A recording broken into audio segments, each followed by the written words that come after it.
Messy Daddy.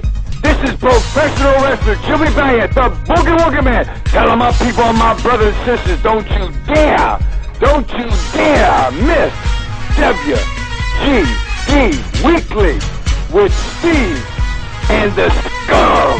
Oh yeah! Hey out there, all you savages. Welcome back to WGD Weekly with Steve and the Scum. My name is Steve, and with me, as always, is the Scum. And with us this week, of course, leading us into the show was the Boogie Woogie Man, Jimmy Valiant. What do you think, Scum? Ow! Have mercy, Daddy. The Scum is feeling good. He is feeling right tonight.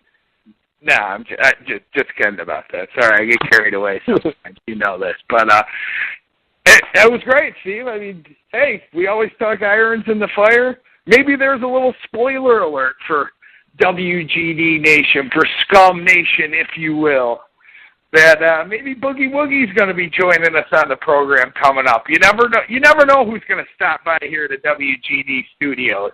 One thing that I do know is it's always a pleasure to be back with you, my longtime tag team partner, Steve.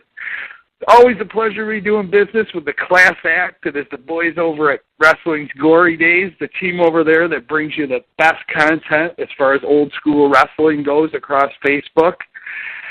And tonight, it's a pleasure to bring to you the legendary Russian Bear, Ivan Koloff, the man who did the unthinkable, brought Madison Square Garden to a near hush silence when he ended the 7.5-year reign of WWF champion Bruno Sammartino.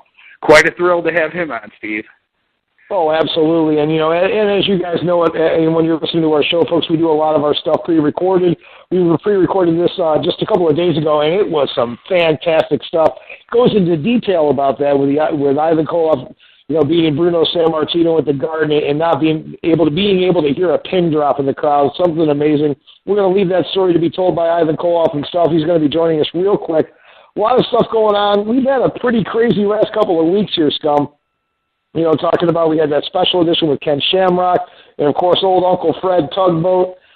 A lot of stuff going on prior to that, and I know that we got WrestleCade coming up. We're going to run into a guy like Jimmy Valiant there. We're going to run into a bunch of dudes. I know we're working with Just Incredible that day, so it's going to be fantastic to look forward to seeing. And again, now, I've never met Nikita Koloff, and he's going to be at WrestleCade this year too, Scum. Certainly is. Ivan Koloff, I believe, is billed there as well down at WrestleCade. That's November 30th at the Benton Convention Center down in Winston-Salem, NC. Great list of legends at the Fan Fest. Great card coming on. Like we've been telling you, WGD Weekly with Steve and the Scum. The first live appearance of both Steve and the Scum will be sitting front and center with former ECW World Champion, special guest referee in one of the main events that night, Just Incredible. He'll be officiating the match between C.W. Anderson and Tommy Dreamer, an I Quit match. Should be a great time for all. If you haven't already got your tickets, I think there's limited amount left. I know most of them have sold out. www.wrestlecade.com. You can check out the whole lineup and get down there. Say hello to Steve and the Scum. We'd be happy to see you. We really appreciate you all tuning in, and the numbers that we've gotten lately have just been fantastic. Like I always say, hard to argue. Steve the Scum, WGD Weekly, the latest sensation that's sweeping the internet wrestling nation, baby. As always. And Scum, we listed off a bunch of guys that are going to be going to WrestleCade. Is Baby Doll on the card? Possibly. I would think North Carolina. I can tell you, I'm up in the Raleigh area, Steve, and I know she's around on a lot of the North Carolina cards that you see billed in this area. So I would say it's a safe bet. Yeah. Actually, Steve, I think that there's one of the VIP sessions is Tully Blanchard and Baby Doll. I'm pretty sure at WrestleCade now that I think about it. So yeah, she is on the bill. Well, I'll tell you what, Scum, you mentioned Tully Blanchard. I didn't know about this, but I was going to personally challenge Baby Doll to a wild turkey shot contest. So why don't we see if we can maybe have a tag team match, you and me versus Tully Blanchard and Baby Doll. And right, loser leaves town. An I Quit match. Yeah, that's right, I Quit match. Baby Doll will be tapping like a drunk man. And take that as figuratively as you would like, people. Oh, boy, that's November 30th. That's the day after Black Friday. They have something called that something now, Scum. It's something Saturday. It's probably called your fucking broke Saturday. But anyway, we're going to be at the Bend Convention Center that day. Actually, Steve, I think maybe you had that confused with the overwhelming response to the WrestleCade ticket sales once it was announced that Steve and the Scum were going to be there. I believe that would be Scum Saturday. Scum Saturday.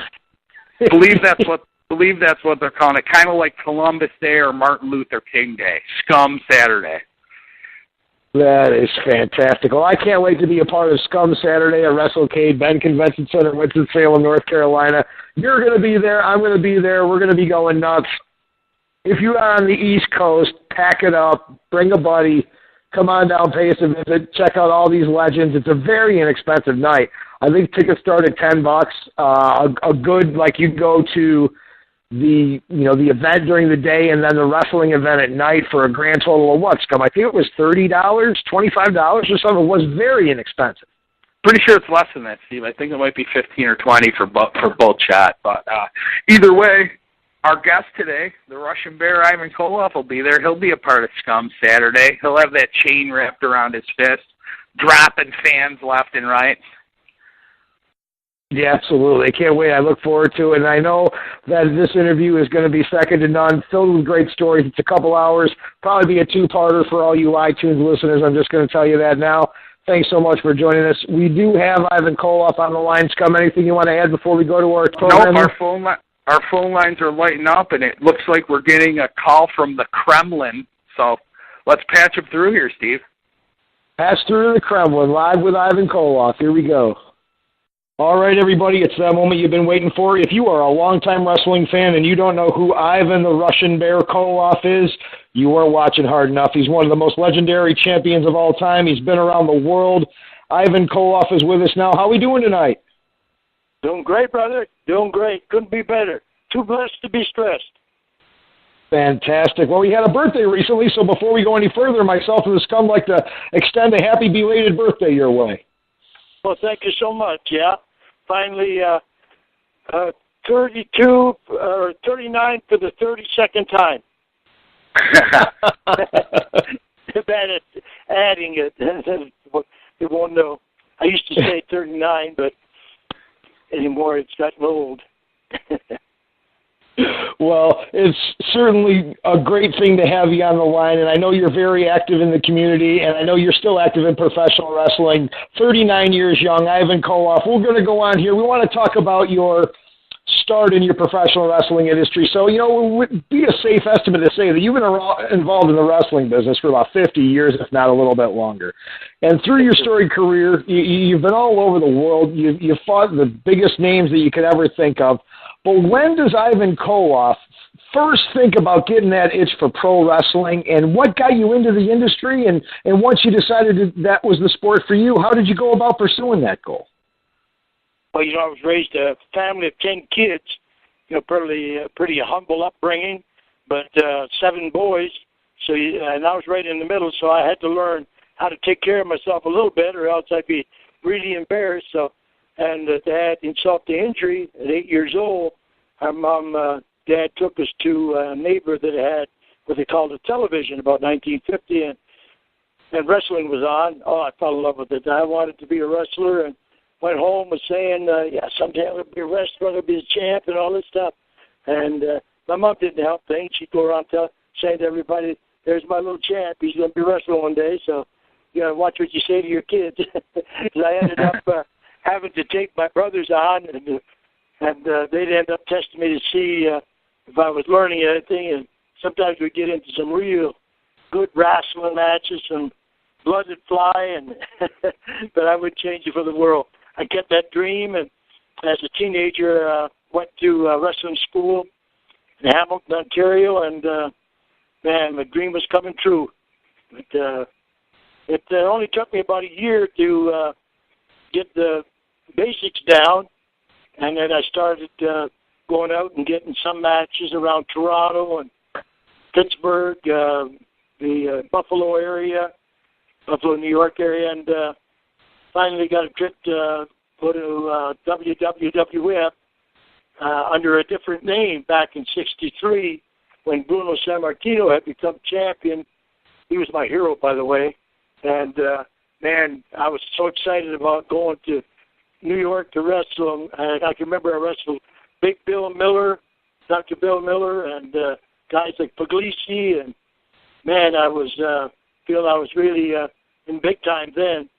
I ended up not getting in time for the doctor to get my electrocardiograms. I didn't wrestle the old guards at that time, but I was there, and that was the start of the whole thing there. Of course, from there I went back to the Toronto area, and a couple of years later I left to go up to the West Coast and started wrestling around there. Got a trip to Japan, came back in '67 to the Montreal area, and started as Ivan Koloff, the Russian Bear, and won the Canadian title.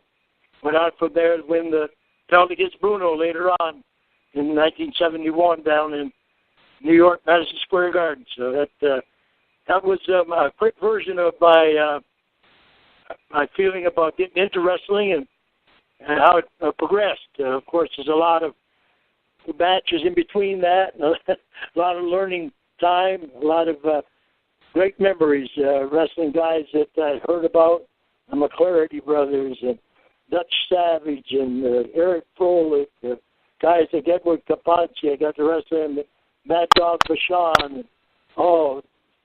the guy that Hans Schmidt. Abdullah the Butcher started right around the time I did, and so did the Rock's dad, Rocky Johnson. They were both out in British Columbia, Canada, right about that time. And by this time it was 65, 66, I think.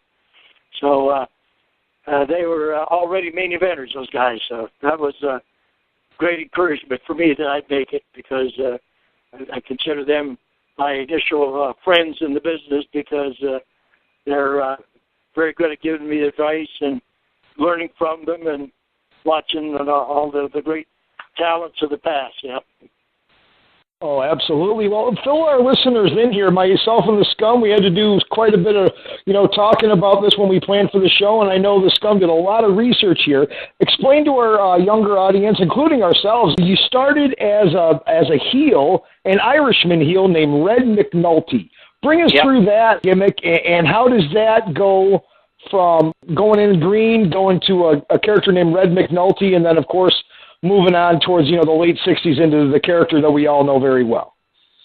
Well, I believe that at that time they chose that name for me because I looked like an Irishman. I had a tint of copper in my hair, and I had long hair and red beard, and they took me as being Irish looking. I guess Jack Wentworth, the guy that went to his wrestling school to train me, thought that'd be an ideal name for me because I looked like I might have been an Irishman. And there's a few Irishmen around at that time, Patty Barrett and Flanagan and, Timothy Hagen. I think there was several Irish guys around. And I think Jack Wentworth had come from the British Isles. He was the British Empire champion, so I guess that's what struck him. So they put that tag on me, and I really got a good...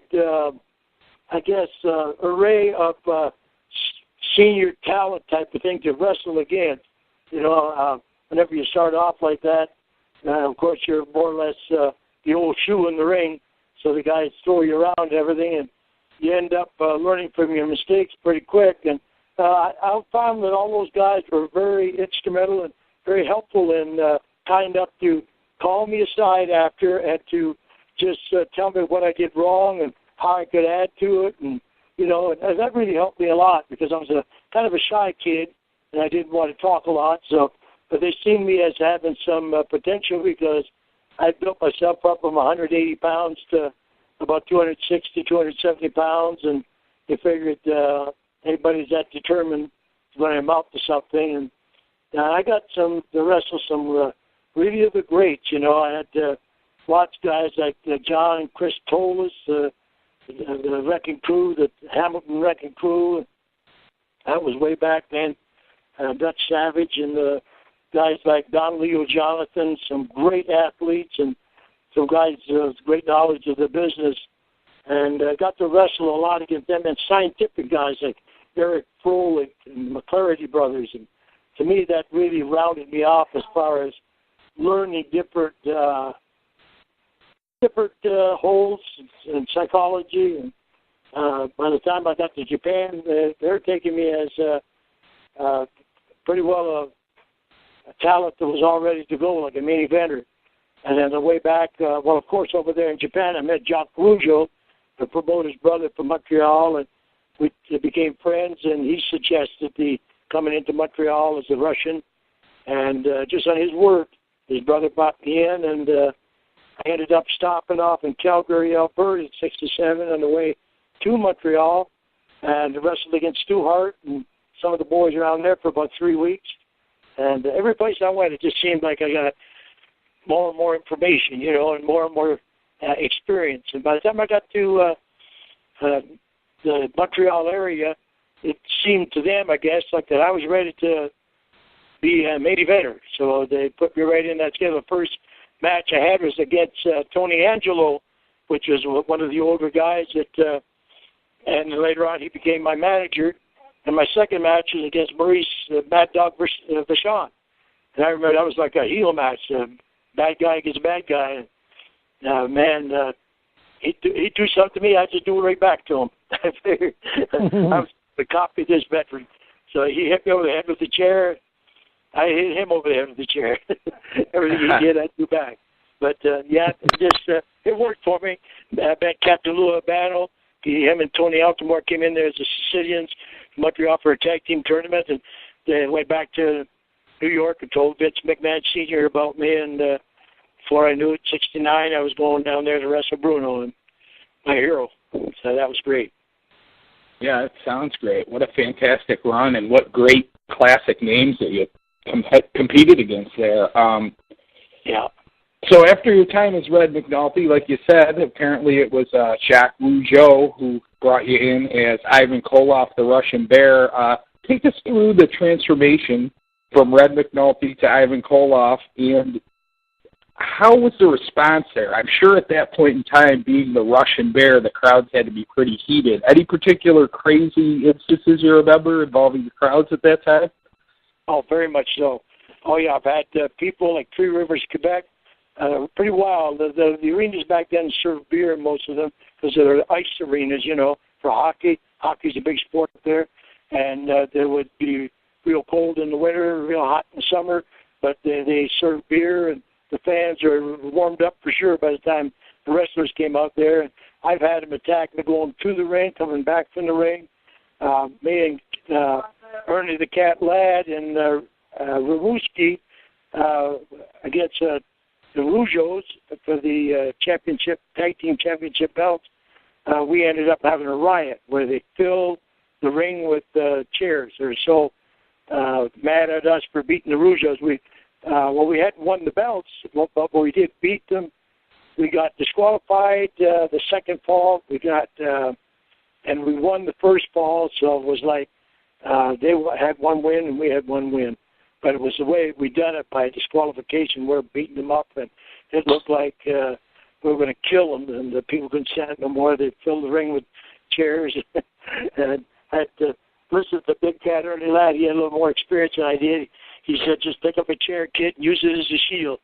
And I listened to him, and we worked our way back to the dressing room. But I had people shoot nails at me, like pin the nails, plastic band, and shoot them. And I had one stick in my head one night and hit you in the body, your back. Oh, yeah, just a lot of incidents where you had to really watch yourself walking to the ring and back, because most of the people in that area spoke French. If you didn't know French, you weren't sure what they're saying. So, but the type of thing that you just have to watch, keep an eye on them and watch their hands, see if they're going to try to sucker shot you. And I broke a few jaws having to swing back, but I got a few blows myself. But all in all, I escaped pretty well off for a guy that was just learning. And they used to really hate me for being the big old bad Russian, and I was glad of it because I needed them to hate me to be able to make money. So Sure. Well, you did a good job of that. And I guess if it's going to be a riot scene, it's a good thing to have someone like Ernie the Big Cat Ladd in your corner, right? Oh, yes. Another incident was me and Hans Schmidt against the Bull. I don't know if you remember Volkov and Newt Tactic. They were the Mongols. The Mongols. Yeah, they came in there first as the Mongols, and they came down here later. But two big guys, one is Nikolai Volkov, was one of them. And a little story there about how Nikolai ended up in the ring. He's from Russia, one of the countries over there, satellite communist countries, and he ended up speaking to me in Russian in the ring. And I would just, yet, da, yet. I didn't know what he was saying, so I just shut up, or yes, no. And after a while he said, "What?" I was answering wrong to his question.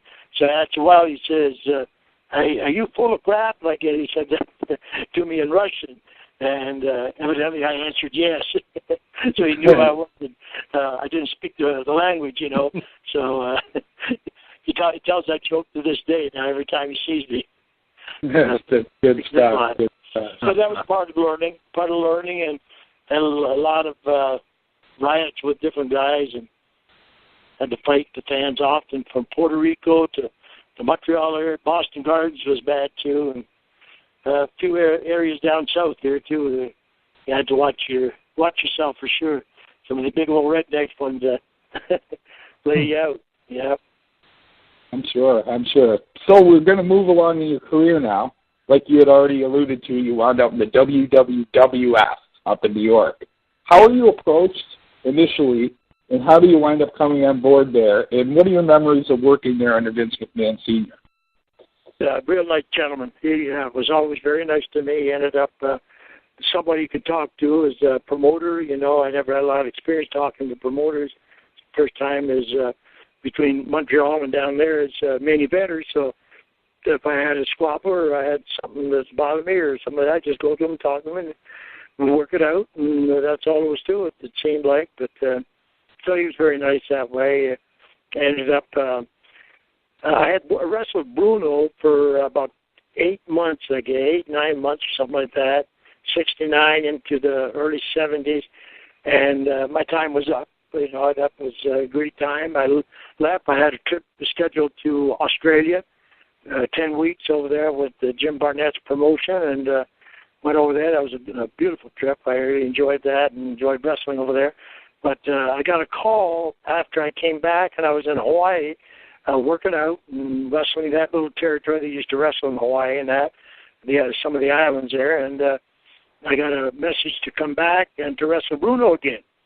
What's it all about? And they just said, well, come back and we'll probably see to be here for a year. Because that they're asking me to do a favor because I just been there and had to move all the way back. So any chance, they didn't know, but any chance I got to wrestle my hero Bruno I was all for it. So anyway, I came back, and when I got back, they changed the plans a bit as far as staying a year. And I guess this Pedro guy cheated me out of the belt. I won it fair and square, and he cheated me out of it. So then they wanted me to leave after 3 months. But he worked out a deal there where, I couldn't complain really. I made my biggest money in 3 months period of time. Just the switch of the belts and leaving. And any time I went back up there, I seemed to make some money. I probably gave Vince McMahon Sr. a couple of headaches over the years, but about some of the stuff I did. But he always was a good man. He always brought me back in, so I couldn't complain. I used to wrestle the territories, from Florida. You'd go to Atlanta maybe a year, the Charlotte area. You'd go to trip to Japan, come back, and go to New York. And I figured that's the way I had to do it, so I wouldn't get stale in one place. And ended up doing it that way and did all right because I guess I was pretty well a fresh face every place I went, but it still had heard of me, and so it made for business. Sure. And that was really an experience that night winning the belt from Bruno, because you probably heard that story and most of the fans, but man, everything just went so quiet. I mean, it was sellout. Can you imagine? Here I am wrestling now, my hero, the champ, and I end up winning the belt, 1, 2, 3, the knee drop off the top, and punch the belt. And finally gives me the belt. Finally he says, he raises my hand, but he says, go back to the dressing room when you get the belt back there. They're afraid of a riot. I didn't pick up on it, but I did notice that the people were very, very quiet. It was just, you could hear a pin drop, because they couldn't believe that Bruno got defeated after, 7 years, 7.5 years, or whatever it was. And but after they heard about it, you could hear some people crying and telling Bruno that you'll get it back, champ, and so I felt a little bad there for a while, because my hero, imagine how you feel. You got mixed feelings when you wrestle your own hero and you win the belt, So, Right. I didn't feel bad too long, though. Certainly. Well, yeah, it's one of the most amazing nights, maybe in the history of wrestling, that Madison Square Garden evening. Bruno Sammartino's on record as well, essentially saying the same thing, that he thought he went deaf because the crowd was so quiet. So it was a pretty incredible night. You were right there, certainly part of the whole action. And like you had mentioned, you touched on Pedro Morales, trading the strap with him. And, was all that in the plans? And what was Bruno's thoughts on somewhat being replaced by Pedro at that time? And, what was your reaction to passing the title along so quickly after that incredible match? Well, yeah, to me, I thought they're doing, of course, you think that the wrong thing is being done, but, you can't change the mind. If they got it in control, because they got the TV and they got the referees. They can do what they want. Matter of fact, they did. They even did a thing in Philadelphia where I was booked a night or two after that against Mario Milano, and he put the domino stretch on me, and I was reacting to the domino stretch, and he rang the bell and raised Mario's hand, and they had that on video just as protection for themselves. And I didn't know what was going on. I said, what's going on? I didn't give up, man. So he said, okay, continue the match. And he rang the bell and continued the match, and we ended up doing that. But I was hot. I went back, and I said, what the heck's going on?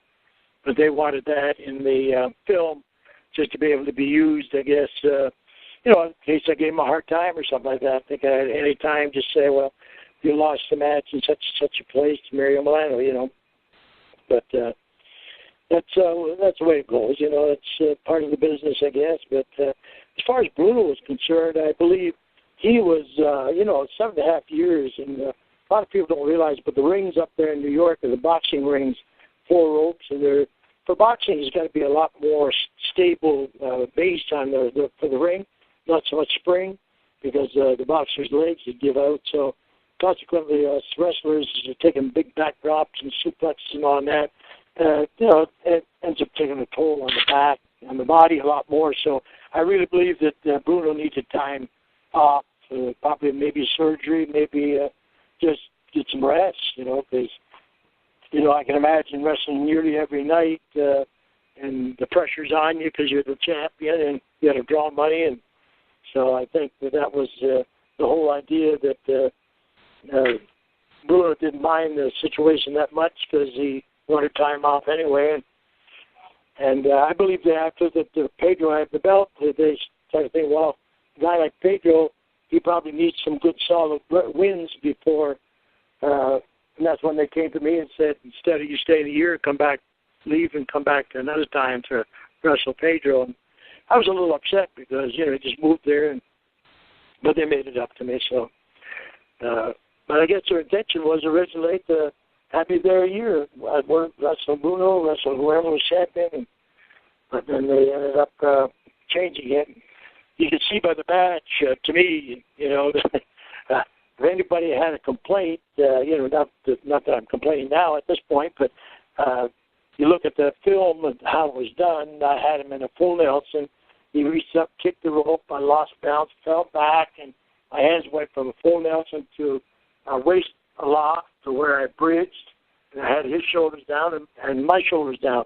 So if both shoulders are down, who's on the offense and who's on the defense, So it's not my shoulders down and not his. So not complaining about it. What can you do? It's one of those technical finishes that the referee's choice. But Pedro made a good champion, I think, and Bruno ended up getting it back anyway, so that was good. Well, you know, it's very interesting. I don't know if you realize this or not, but you have worked WWF title matches with not only Bruno Sammartino and Pedro Morales, but also superstar Billy Graham and even Bob Backlund. So given that you've had the distinction of doing battle with all of these legendary champions, including yourself, take us through a minute to compare and contrast working with some of these legends, and what was it like, working with some of these guys like superstar Billy Graham and Bob Backlund, maybe compared to working with a guy like Bruno or Pedro?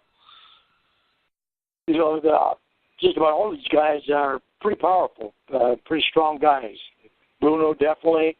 Of course, superstar Billy Graham is more of a bodybuilder, strength-wise, but I worked out with years. We're tag team partners and everything, and in Minnesota area and in the New York area and Florida, and could see how he worked out in the gym that he was strong, very strong, dedicated at working out, and same with Bob, very deceptive guy. I mean, you would think that he is as strong as he is, but as you've seen in different matches, I'd have put a short arm like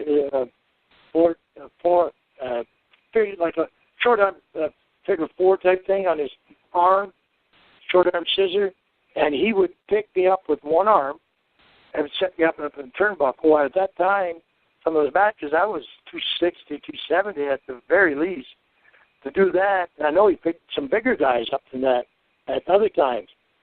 Bob Backlund did, so that's pretty strong. And I know that Pedro had that fiery type of excitement to him. He'd end up like a lot of Spanish people. They get fired up pretty quick and very bad. And he was known for that, for his temper type thing. So I think all of them, a little contrast in their styles.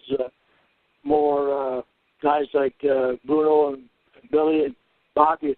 I think they could mix it up and they could also go, but I think all of them were, in a way, the same thing, but another way, a little bit maybe lacking in some things. Like Superstar Billy Graham could depend more on, his strength type thing, and he get a lot of heat from the fact that anybody who looks that good and runs away from a guy, people are going to get mad at it pretty easy, you coward, type thing. And that was Superstar's main thing, but where you had Bob Backlund, Pedro Morales, or Bruno, they'd never usually back up. They're pretty fired up guys, and they could stand their own at any time, mix it up when they had to, or any time they wanted to, they could mix it up. Because I wrestled against them all, it was like, one minute you're in a hole, you're wrestling, you're trying to power out of it. Next minute you're outside, picking up a chair and trying to whack them over the head. So it just tempers would fly pretty quick. Yeah. Absolutely. I could see where that could happen, especially with all that fire, like you said, out of a Morales or a Backlund or even Bruno, for that matter. Oh, yeah. Speaking of all these legends that we're talking about, there was some point in between your WWF runs that you wound up in Minnesota, which you already alluded to, and you worked with Vern Gagne for a point. Now there's a different style, and Vern is known for taking the business very seriously. Speak with us a bit about your initial working with Vern Gagne, if you would. Oh, Vern Gagne was, I believe, very technical, competitive wrestler, AAU type of champion. He's from the old school, too, and anybody back in those days, the Vachons, the guys like Eddie Graham, or the old-timers took a lot of pride in the fact that they liked it solid, Luthez and a lot of the guys, and even for generations after them, the guys tried to really mix it up, be tough. And Vern was definitely one of those guys that I hadn't wrestled him before, and then here I am after 71. I go there in 72 and 73. I ended up spending and wrestling some matches, not only tag team with Superstar Billy Graham, but also some singles against Crusher, Bruiser, and of course Vern. And the first time I wrestled Vern, it was like I locked up with him, and he hauled off and slapped me in the ear, busted my eardrum. I don't know if you've ever gotten whacked in the ear, but when you get ringing like that in your ear, you lose your balance and everything. And it made me hot, to say the least. You know, man, this guy's a veteran. Here he is, hauled off and hit me in the ear and busted my eardrum. And so I started swinging. And I said, well, you know, this might be over real short because it's really knocked my balance through a loop, but I'm going to get a few punches in here anyway. You know, when you're 300 pounds, you bench pressing 500 pounds, and, you know, pretty strong result, you got a punch behind you anyway. And so I laid it into him as much as I could for whatever the match ended, 20 minutes or so. And I noticed when he put a hold on me, it was really snug. And when he hit me, I just do the same thing back. Matter of fact, we call it potatoes. When you end up get somebody hits you in the nose or something like that, it's called a potato. Well, I think I gave him a whole truckload of potatoes that night because I was swinging as hard as I could to get even. I did that one time too with Eddie Graham down there in Florida. I was supposed to win the match, and he came up to the match, interfered in our match. It was me and Saito against Mike Graham and Steve Kern. And he had his suit on, and me and Buddy Wolf was supposed to pull his suit off from the hard way, you know, just rip it off, and that's what we did. But man, he was swinging and punching us with his fist right in the face, and so it was like a real street fight. And that's the way they liked it, because Vern, whenever I went back to the dressing room, the referee came back over and he said, "Oh, Vern's happy." He said, "Man, that's the way he likes it." He said, "Keep that up, kid. That's the way to fight." And I said, "What? Man, I got to put up with this every night." I said, "Well, I'll try my best." But sure. But I really admired him because he was a great technical wrestler. I could see that when he wrestled Bockwinkel, and the other guys, like Ray Stevens and that man, he did a lot of aerial stuff and a lot of wrestling. So it wasn't meant as a complaint. It was meant as I guess a compliment. He owned the territory, so I guess he felt he wanted business to be good, so he had to convince the people, and that's the way he chose to do it. Sure. Between him and Eddie Graham and those stories, it sounds like more than one potato. It sounds like a whole sack of potatoes. Oh, yeah, there's a bunch of them more like that. You got down there with the old Geigels and that. They could steam it up, too. Of course, one of the toughest guys, Danny Hodge, and to this day, he's been in his 80s, but, man, that's one guy there I'm glad I made friends with back in the 60s when I was in Japan, because he showed me back then, for a guy 220 pounds and I was 300 pounds, doing like a little Indian wrestling, I couldn't budge him. He was pushing me around. I was putting up a show, but putting up a pretty good fight, but, man, he was phenomenal, that guy there. Some real tough guys. Yep. Sure. Well, I had heard of that incident with Vern with the eardrum, which I thought that you maybe would get to there when we were speaking on it, kind of wrestling lore. I remember from an interview, and I don't recall exactly where, that I had watched yours, being a fan of yours a few years back. We spoke of an altercation kind of outside of the ring somewhere. I don't know if it was around this time or not, that you had with another wrestler on an airplane. Do you mind touching on that for us? Out of Tampa? I can't recall exactly the interview. I remember, I want to say that it involved you and another wrestler on a flight somewhere. Oh, there's a couple incidents wrestling, all crazy stuff in the bars and everything. One in Japan. That was not Buck Rowe. Oh man, forget the guy's name. Real nice kid.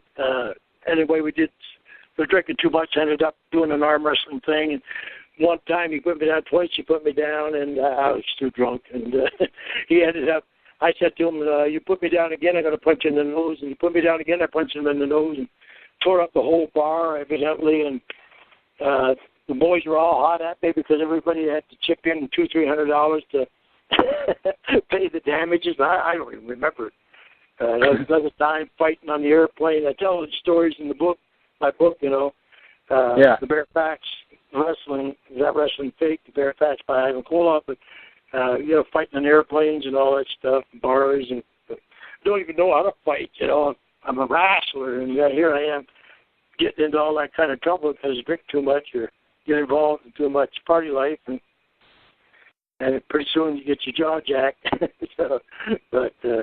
I even refereed a few of the matches with the boys in the dressing room and that spilled over from the ring and into the club to the dressing room, and I ended up being the, unofficial referee, I guess.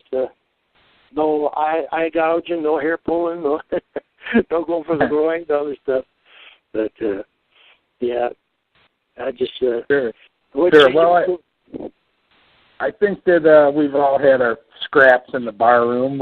Speaking of the bar room, the next person that I was going to allude to was someone that you met young in his career that kind of made a name for himself on as being somewhat of a partying guy. When you first head to the Carolinas, you meet a young up-and-comer that would go on to some big things, Ric Flair. Bring us back to your initial meeting of Flair. Bring us up to speed with your thoughts of Ric back when he was just sort of getting started out in the business, if you would. Oh, yeah, Ric was a natural from the time he started. I had met him up in Minnesota with, Vern Gagne and them. He got a good basic training, a good... scientific type of training, because Billy Robinson, from England, was one of the main guys in Vern Gagne's camp as far as training the guys, and not only Vern's input, but Billy Robinson. Ric really excelled among about 7 or 8 guys, the Iron Sheik, Bunzel, Greg Gagne. There's several guys up there that started the same year he did, and I was down there one day at the TV station, and they're having a tryout or a workout and showing the guys, and made the announcement, hey, we need somebody to come and demonstrate a backdrop. Need a guy to come up here and show hip toss. Flair would be the first one to jump up there. And he picked the most beautiful one, He was big at the time, like 85, 90 pounds, 300 pounds or something. So he was... He showed up that he was really aggressive and really wanted to learn. And when the next time I seen him, he was down here. This was 73. I seen him up in Minnesota, got to work against him, wrestled him. Moline, I think, I even got a victory against him. And then later on, here in the Charlotte area, he came down 74. And, we visited together and started working out together a little bit. And pretty soon he had me out running on the streets, jogging, because he wanted to get in shape, and they're talking about really featuring him and everything. So, and I could see why, because the man, he really put his whole heart and soul into it. He was a natural. To this day, Ric has shown himself to be a very dedicated guy to the business, and a good friend, I must say. Yeah. Of course, now he's a little frustrated, I guess, because as we all get older, we get injuries and everything, and it makes it harder to keep performing the way we like. But Ric is still a name. They still want him around anyway, so I'm glad for him. He was good. They even brought Buddy Rogers in for a few weeks to travel a loop with Ric Flair, because they could see Ric Flair as a nature boy, So they brought the original first nature boy, which is Buddy Rogers, in to travel, and he had good psychology in that, and just more or less put his 2 cents worth in, I guess, to help Ric get on the right, and it worked, because he probably showed him a lot of the stuff like backing up and, psychology stuff. And I think Ric was all ears, and that really helped him a lot. And when you got the office behind you and you're really dedicated yourself, that's all it takes to be able to become a star. But even then, a lot of guys flunked it, but he didn't. He held in there for years. 17, 18 times world champion, NWA, and then up north too. So that's great. Yeah, he certainly has paid his dues in the industry several times over, and certainly an innovator of some exciting matches along the way. But Ivan Koloff is an innovator as well. As far as I can see from my research, I can see that you are credited to be the innovator of a certain style of match that I know myself and the Scum and a lot of guys that are our age really recognize and love watching, and that's the Russian chain match. So for our listeners and some of the younger listeners that watch a PG product and certainly don't have an idea of what a Russian chain match is, explain that concept of this brutal match, and where do you recall, where did this come about? How did that idea turn up in your head? Well, I was in this area back in the 70s, and there was a guy here by the name of Jardine, Don Jardine. Oh, a spoiler. The spoiler. And he had an issue with Wahoo McDaniel, and he was leaving the area or something, and they had a blow-off match, and they called it a chain match, and the way you won the match, you could use the chain against him, you beat him up, and you're able to drag him around and touch all four corners. You won. So when he was leaving, I had made friends with Don, and he ended up saying to me on the way back to Charlotte, he says, I'm leaving. He says, I had this chain made up for this match. Let me give this to you, Ivan. He says, it'd be ideal for you because, Russian, and in Siberia, they had the prisoners tied up with chains, and working in the salt mines and all that, and disputes would break out, and they'd end up fighting with the chains around their ankles or whatever. They had to leave the chains on and settle the argument, and that'd be a good way for you to, have a feature match type thing. So I said, yeah, by all means. So Bruno was one of the first ones I ended up using the chain against because he gave me that chain, Don, and I was going back up to New York not long after that and got to wrestle Bruno in a chain match, and ended up Bruno had it wrapped around my neck, around the post, and he was outside the ring, put his foot up on the turnbuckle, pulling, like choking me, and it was actually choking me, And I was lucky that the cups on it were a little ripe or a little worn or something, and they ended up with my weight as I fell through the ropes. The leather part broke, and it was a good thing it did because I was going out for real there. I was choking out, but that ended up to be a good. Once I got used to it, I liked the chain match, and to this day I still carry the chain. And I had a chain match here about 2 months ago against little Ricky Morton up in Charleston, West Virginia. So that was cool. Of course, he didn't kill me, so that he took it easy on Koloff, so that was good. So did I hear you right? Did you just say you had a Russian chain match with Ricky Morton like a couple of months ago? Yeah, I think it's about 3 months now, maybe. Yeah, 3 months. Oh, my Lord. Yeah, it was a classic. Wow. I know that he still has each annually up here where I'm in Clayton, North Carolina. I know they have the Ivan Koloff tag tournament each year. So yeah, it's still in the ring. Clayton, yeah. Well, I don't anymore.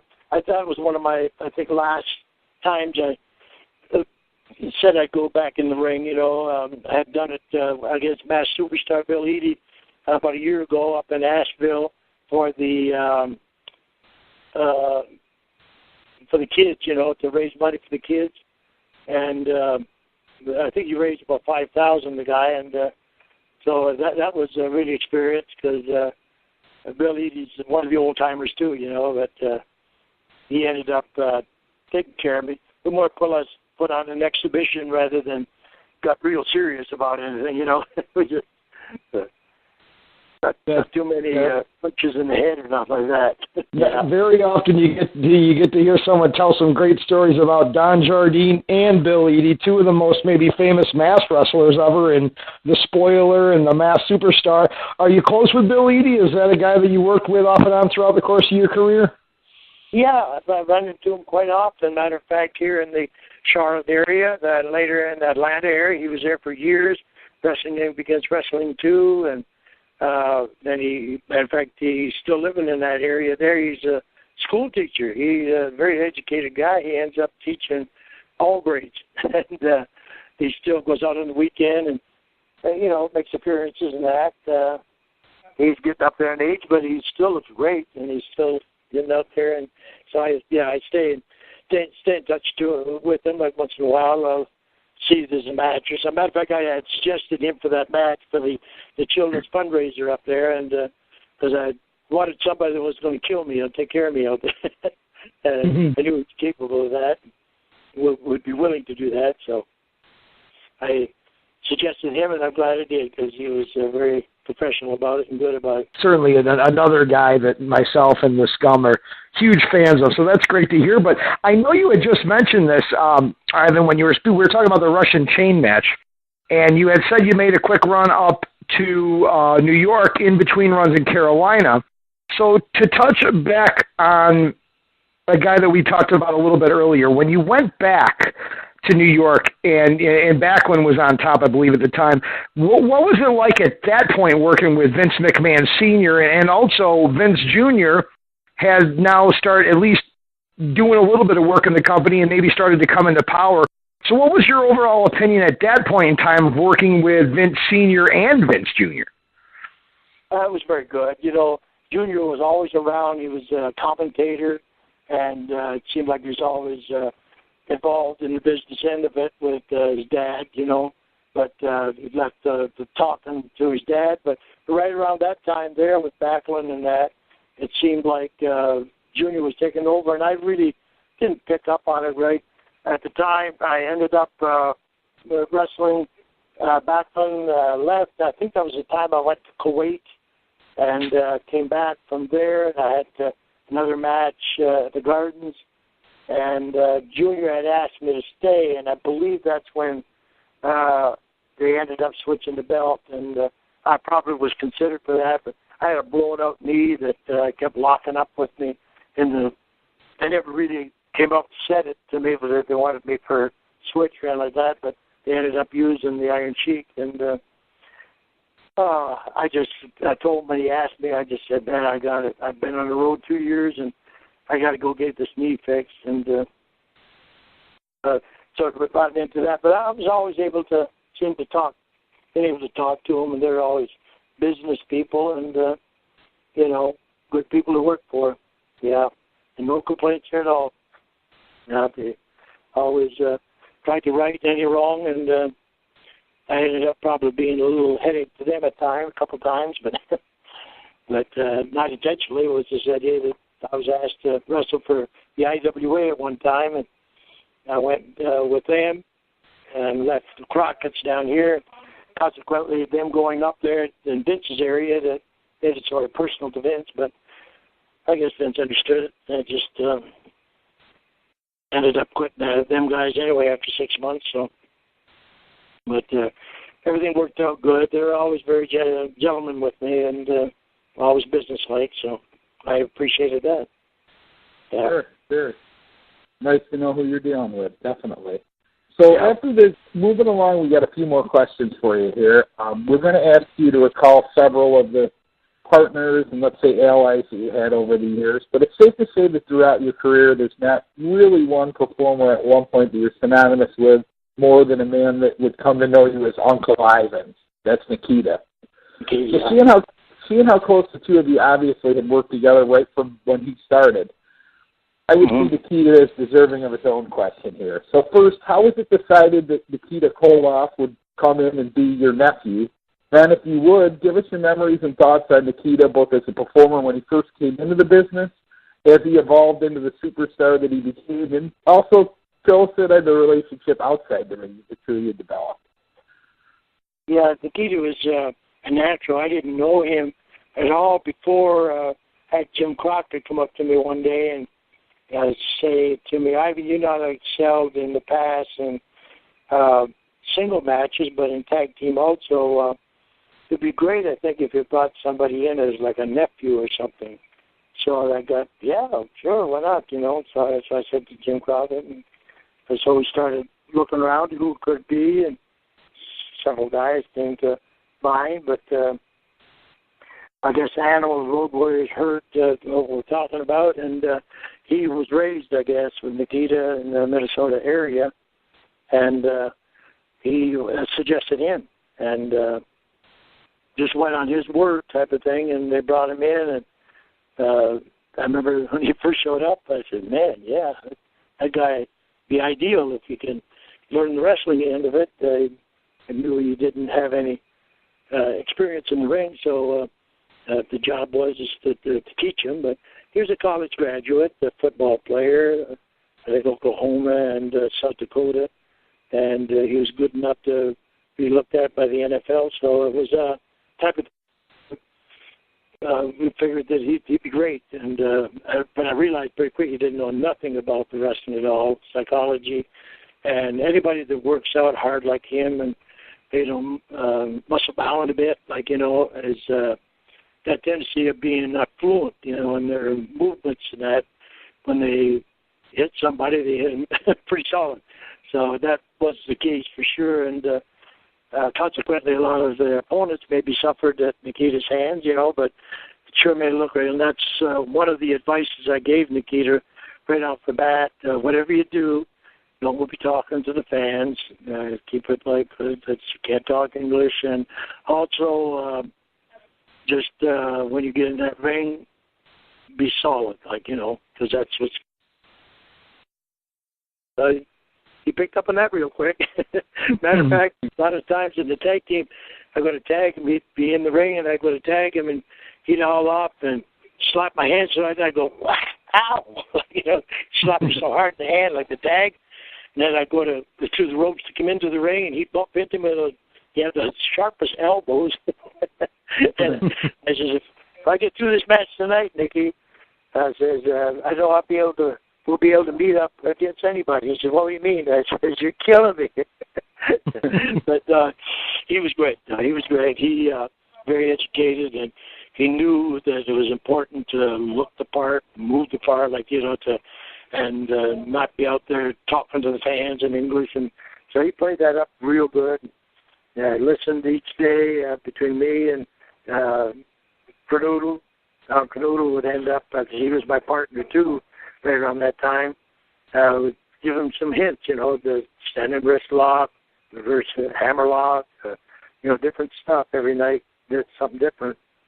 But his first match came up was in Charlotte, Dorton Arena, Raleigh Dorton Arena, and sellout was one of the big events, the American Great American Bash or something, and it was sold out the place. And I remember we had an interview and had to go out to the ring, and Nikita was going to wrestle this guy.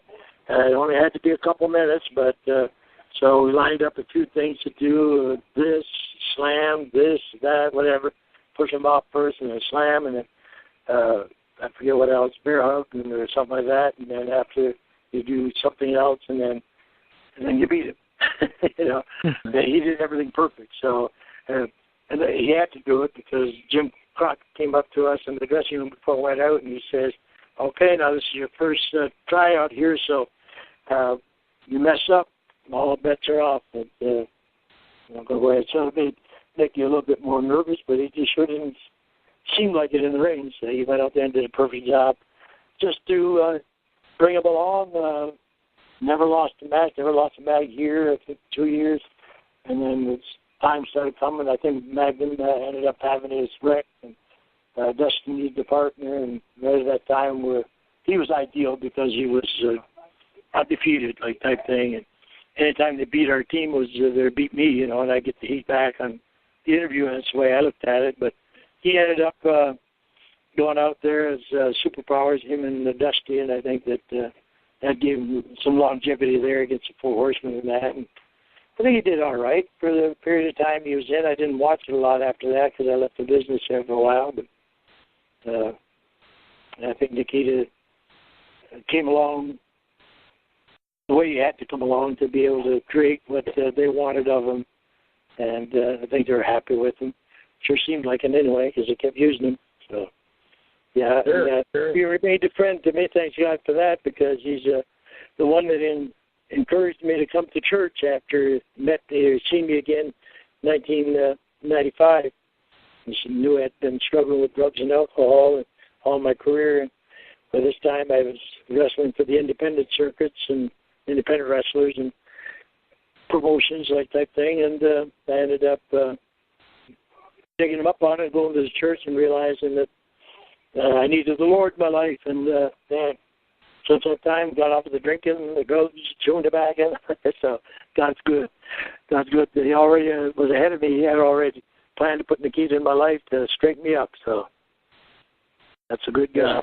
Awesome. That's great. That's great to hear. And Nikita kind of giving back to his uncle there. Yeah, that's right. And now he's up there too. He took everything serious. That's one thing about Nikita. From the time I met him and looking back over his life as a collegiate football player, his education, he always did the best he could, and he excelled in everything. And he did in the wrestling too. And then after that, in business now today, and then the fact that he's an evangelist out there. I might put claims to the idea that I helped him get into business, but he helped straighten me up and get the Lord into me. So I got the best of that deal. Sure, that's fantastic stuff. I was not aware that he led you down that path. That's great. Yeah. So moving along, like I said before, a few more questions here, and we wanted to touch on some of the performers that you'd worked alongside. So dating back to your early days, you've had several of the most iconic managers in the business, manning your corner, so to speak. While there are more, the four that I would most associate would be Lou Albano, Freddie Blassie, Gary Hart, and Paul Jones. Much like Steve had asked earlier about the champions you fought, I was hoping you could briefly reflect on what each of these figures was like to work with, and did you have a favorite of the group? Not really. They just seemed to all were great professionals, and they all did a great job of what I had to do, from Tony Angelo right through to captain, to, Gary Hart, and Freddie Blassie was very involved when I came back to one of my trips to New York. And all of them were great talkers, and I knew the business to put the emphasis on me and that. And matter of fact, Gary Hart, he was my manager over in Australia, so that was good too, because no matter where I went, I think it helped as far as anytime you got a manager, it makes you look more important, more. So all of those guys. I don't think I had a favorite over them all. I wrestled quite a bit against guys like Paul Jones, when I first went there in 74 or 75 to the Crockett area, and later on we were tag partners together and everything, and then he went off into the managing and with different guys, different teams and everything, but the Warlords and myself included in that.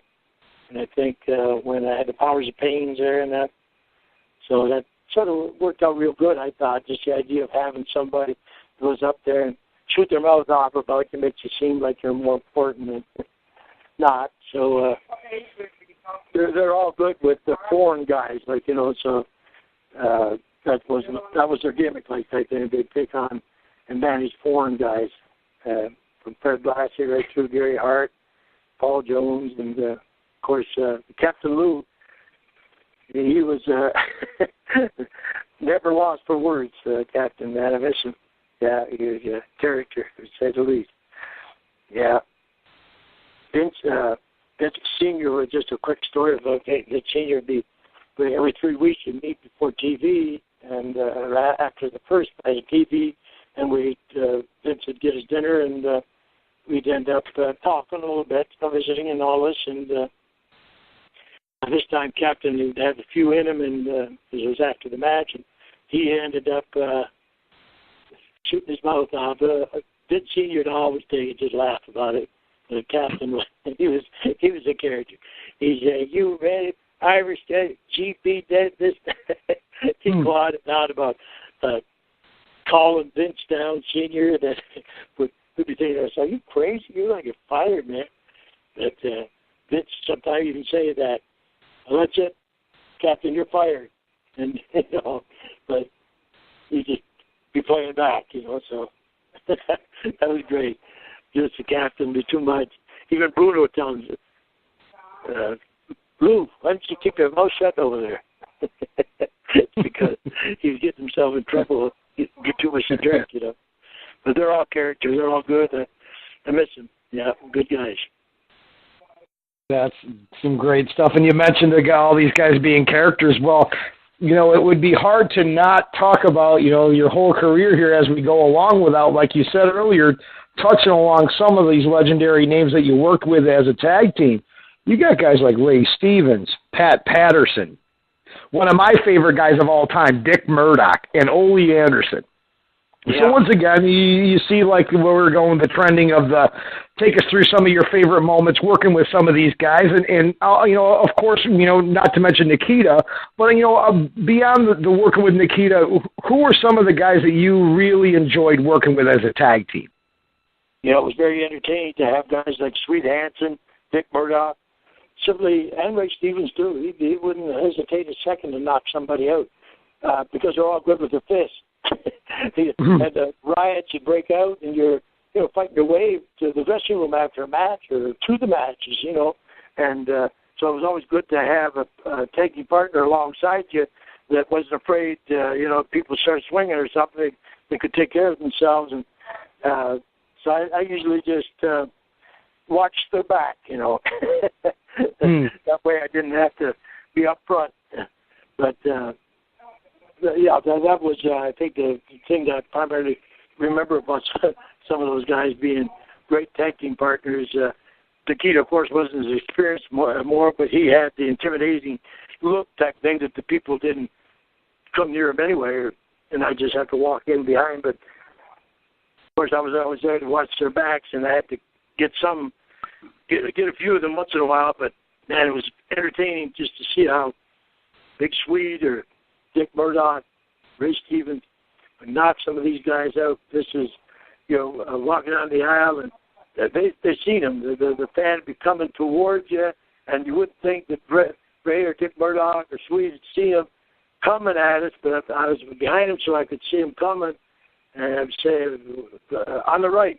I see the guy be coming through the crowd to try to sucker shot, and they catch me each time.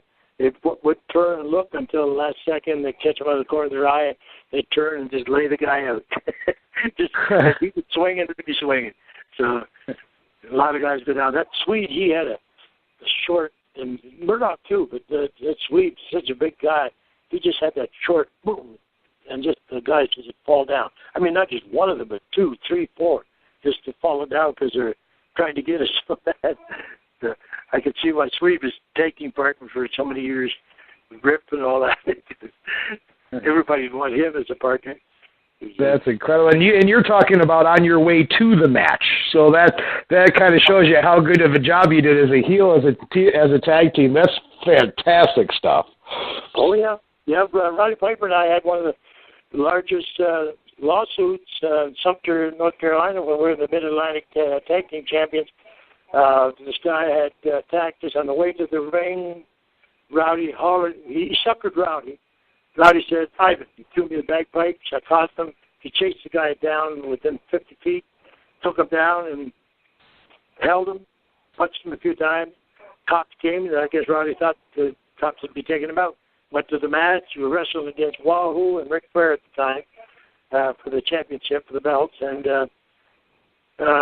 we ended up losing the match on the disqualification.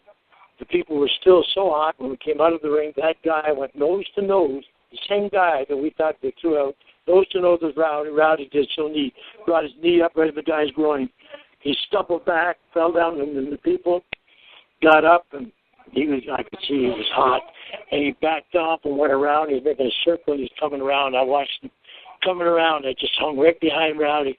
And just as he's trying to reach through to sucker Rowdy back, I beat him to the punch, and I didn't realize at the time I hit him that hard, but I broke his jaw. It turned out he was a police. At that time, he was a soldier off duty, home on leave. When we came back for the court date, later on, $5 million lawsuit, he was a police officer in Sumter. So we didn't have a big chance on that, but the Crockett's took care of it, so we're all right. We're just protecting ourselves. I mean, he was going to hit Rowdy. Some people witnessed it, so I beat him to the punch. So, but that's the way those boys were with me and with each other. That's what made a good tag team. Partners was the guys that you could watch your back.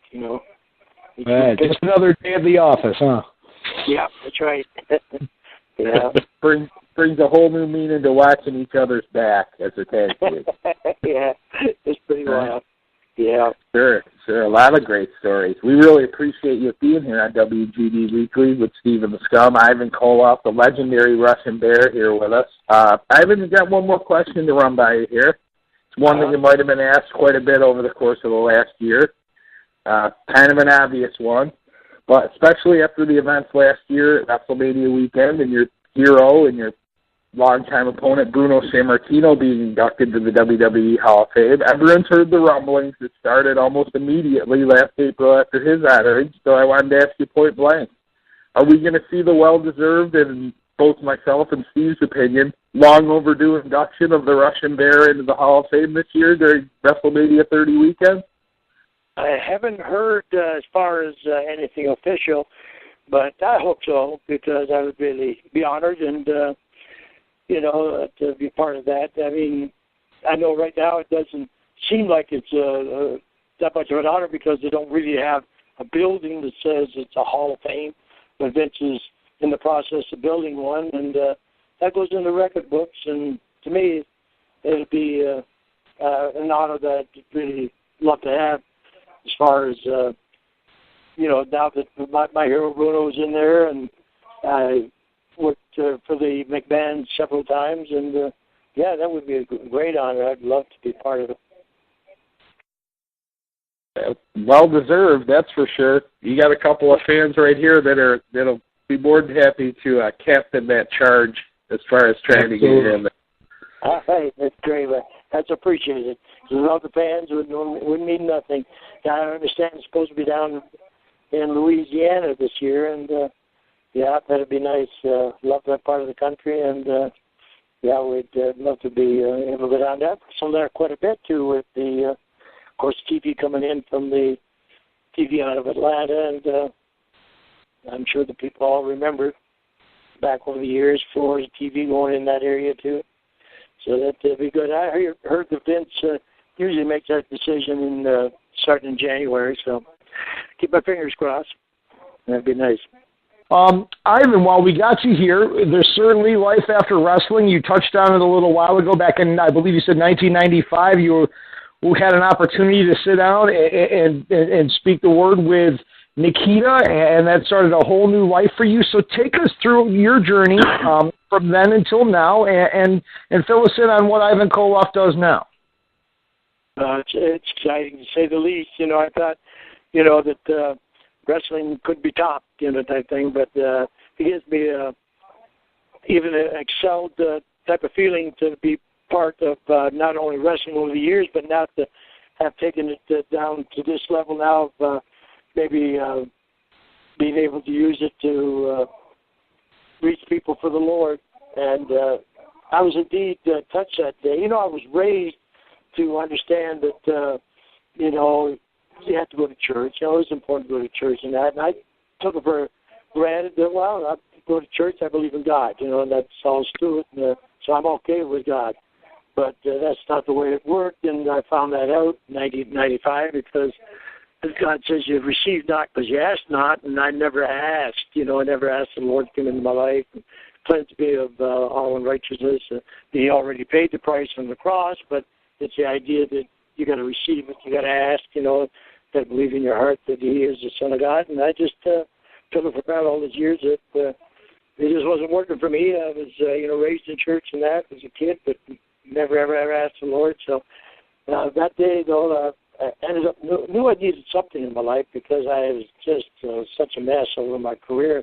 Got progressively worse. I went from pills, injuries, pills, prescription pills to pills on the street. Pretty soon the booze wasn't enough, the beer wasn't enough, the hard stuff, still the pills, and then the marijuana and then the cocaine, and pretty soon you're selling the stuff, and just crazy stuff. And realizing I'm lucky to be alive, doing that stupid stuff, all that crazy stuff I did. So when my nephew Nikita asked me about coming to the church, and that's exactly what I said to him. I said, well, Mickey, I know who Jesus is.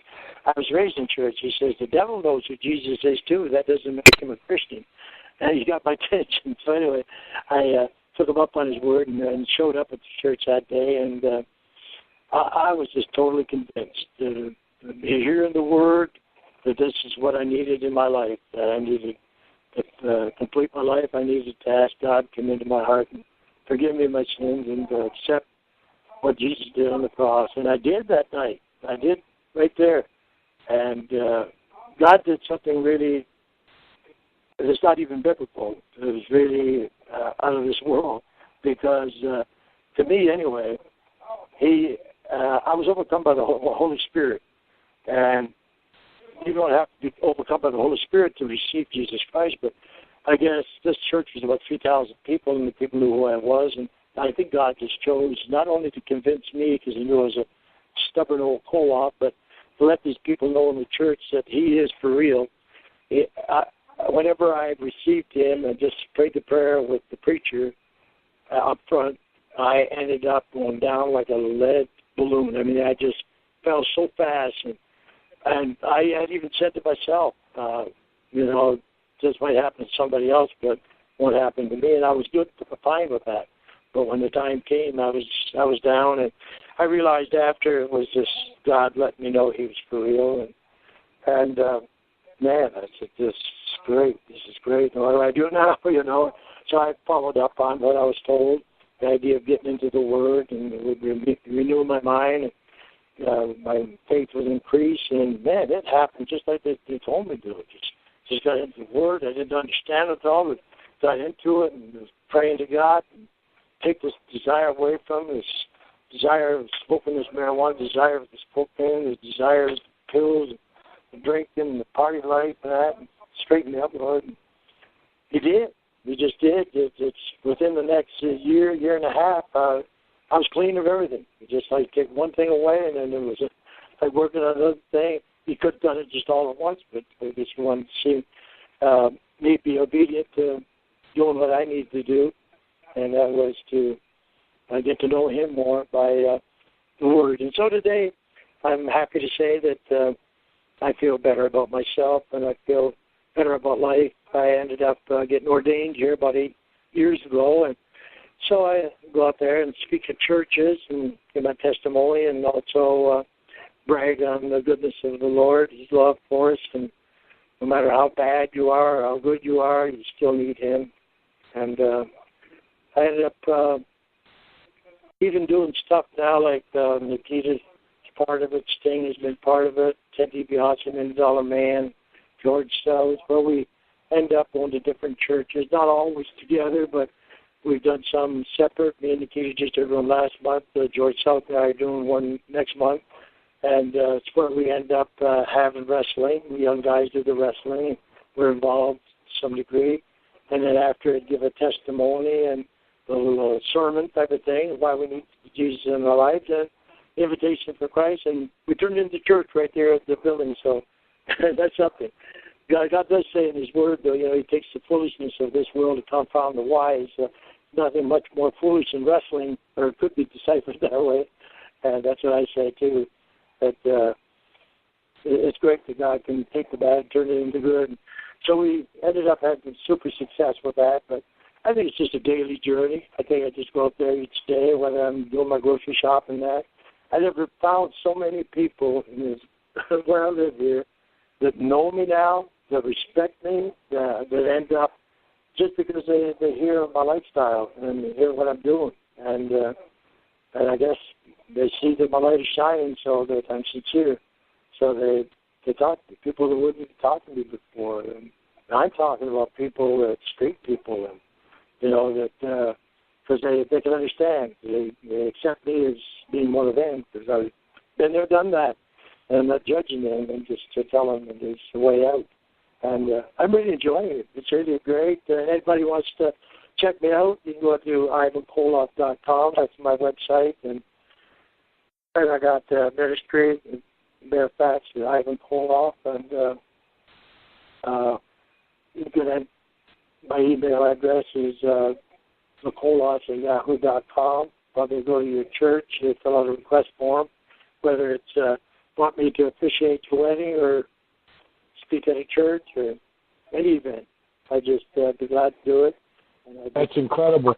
So we have a guy that's written a book, The Bare Facts by Ivan Koloff. The Koloffs@yahoo.com. People can reach out to you if they ever have any needs spiritually. IvanKoloff.com, your website. Now, Scum is probably going to go out on a limb and ask you something here. I'm going to be getting married at the beginning of next year, and I know the Scum's going to be my best man, and I think he may be looking to ask you a few questions off the air about a couple of things. I don't know, Scum. Were you saying something about that? Well, that was what I was saying in my initial talks with Ivan a while back. When he had mentioned that he was ordained, I thought, now Steve and his fiance Andy, who is a great girl, also a great friend of mine. Steve and I have been friends our whole life. So when I was realizing that, I thought, who better to oversee the wedding than Ivan Koloff? Great. I'd be honored, yeah. Would you be getting married down this way where I live, North Carolina, South Carolina, or? He lives in the Atlanta area. I live in North Atlanta, but we're still going to be working a few of the details out as to the location, but it will be no further south than Atlanta. Oh, okay. Right. I believe I can do it. In some of the states, they end up having different rules where you have to be a resident or you have to, out the state, or else you got to get cleared by the clerk of court or the magistrate and all that stuff, and that's sometimes a hassle, but most of the states are cool with it, so I can check that out and see. I'd be honored to do it. Yes, sir. I've done weddings in the wrestling ring, to the beaches, to some real formal ones. I've really enjoyed it. If we could get this to come to fruition, it'd be an extreme honor, and that is for sure. And it would certainly be a nice, quiet little setup. And as long as you don't bring that chain, and you certainly don't need to bring nephew Nikita to keep me at the altar. I promise I'll stay there. You don't need to bring him. You'll stay. Voluntarily stay, right? Okay, great. Yeah. No one needs to turn around and walk into a Russian sickle. That's right. Yeah. One other thing you could mention on there, anybody wants my book, they can go to Scott Teal. Crowbar Press is called. He's the one that authored the book for us. So it's called crowbarpress.com. Scott Teal and he's got books there that we can send it out. We're familiar with Scott. He's a great guy. He worked with us previously. We are very well aware of the Crowbar Press. And one other fan fest coming up that actually we're going to be at, Ivan, that I see you on the bill as well. WrestleCade coming up at the end of November 30th at the Benton Convention Center in Winston-Salem. Oh, yes. Yeah, that's one that's, it's going to be nice. I'm going to be there, too, yeah. Looking forward to that one down there? Yes, looking forward to that one. They got me in Rome, Georgia, too, at 1 year coming up. A lot of the guys, Ric Flair is going to be there and a bunch of guys. We just talked about that the other day. We were thinking, tossing it around about paying a visit up to that one, because that's not far from me, Ivan. I'm maybe 90 minutes away from Rome, Georgia. We actually had this conversation maybe yesterday about paying a visit and maybe handing out some bumper stickers and stuff up there. Yeah, that'd be cool. It's on the 16th, so 15th and 16th, so that'd be good, yeah. Great. All right, guys. Well, I appreciate you so much. If we don't see you in Rome, Georgia, we'll definitely see you in Winston-Salem. How's that? All right. That sounds good. God bless you guys. Appreciate it. Thanks so much, Ivan. Have a wonderful evening. You too. Have a blessing. Bye-bye. Okay. Good night. An ordained minister and a Russian chain match, my friend, Ivan Koloff. He is a unique human being and certainly someone I am extremely happy to have had on our program, Scum. Absolutely. And if you can take one thing out of that should not be surprising to any longtime wrestling fan, if I could throw the quotes around this, straight from the mouth of Ivan Koloff, Ray Stevens, not afraid to knock somebody out. That's fantastic. I'll tell you, I don't think we talked about anything past 1988, and that is a real refreshing cup of tea when you're talking about the glory days of professional wrestling and when things are, and we always have that debate. There is no doubt in anyone's mind when we're talking to a legend, a great, like Ivan the Russian Bear Koloff, when we're talking glory days of professional wrestling, Scum. Absolutely. From his beginning, I mean, who didn't he fight? Who didn't he get in the ring with? And when I say fight, I mean fight from the sounds of some of the things. Yeah, absolutely. Yeah, I was actually a little like, I'll be honest with you, in a candid moment here, I felt very inadequate when it comes to like my wrestling knowledge when he was talking about like the first, maybe 7, 8, 9 years of his career. He was throwing out names that even on the Glory Days site, and I know we got guys that are like historians that do a lot of research and talk about a lot of those older names, and, we get a kick out of some of the folks that we hear from time to time, guys with, catchy names like Whipper Watson or something like that, but he rolled off a chain of names, and forgive the pun with the chain, but I couldn't believe how many people, I'm like, oh my Lord, I don't think I've ever even heard of these guys. It was unbelievable, the names this guy was telling us about, Scum. I'm sorry for interrupting you there, but I had to tell you that before I forgot. Always open to hear some good information. You mentioned the fact that we got a lot of historians.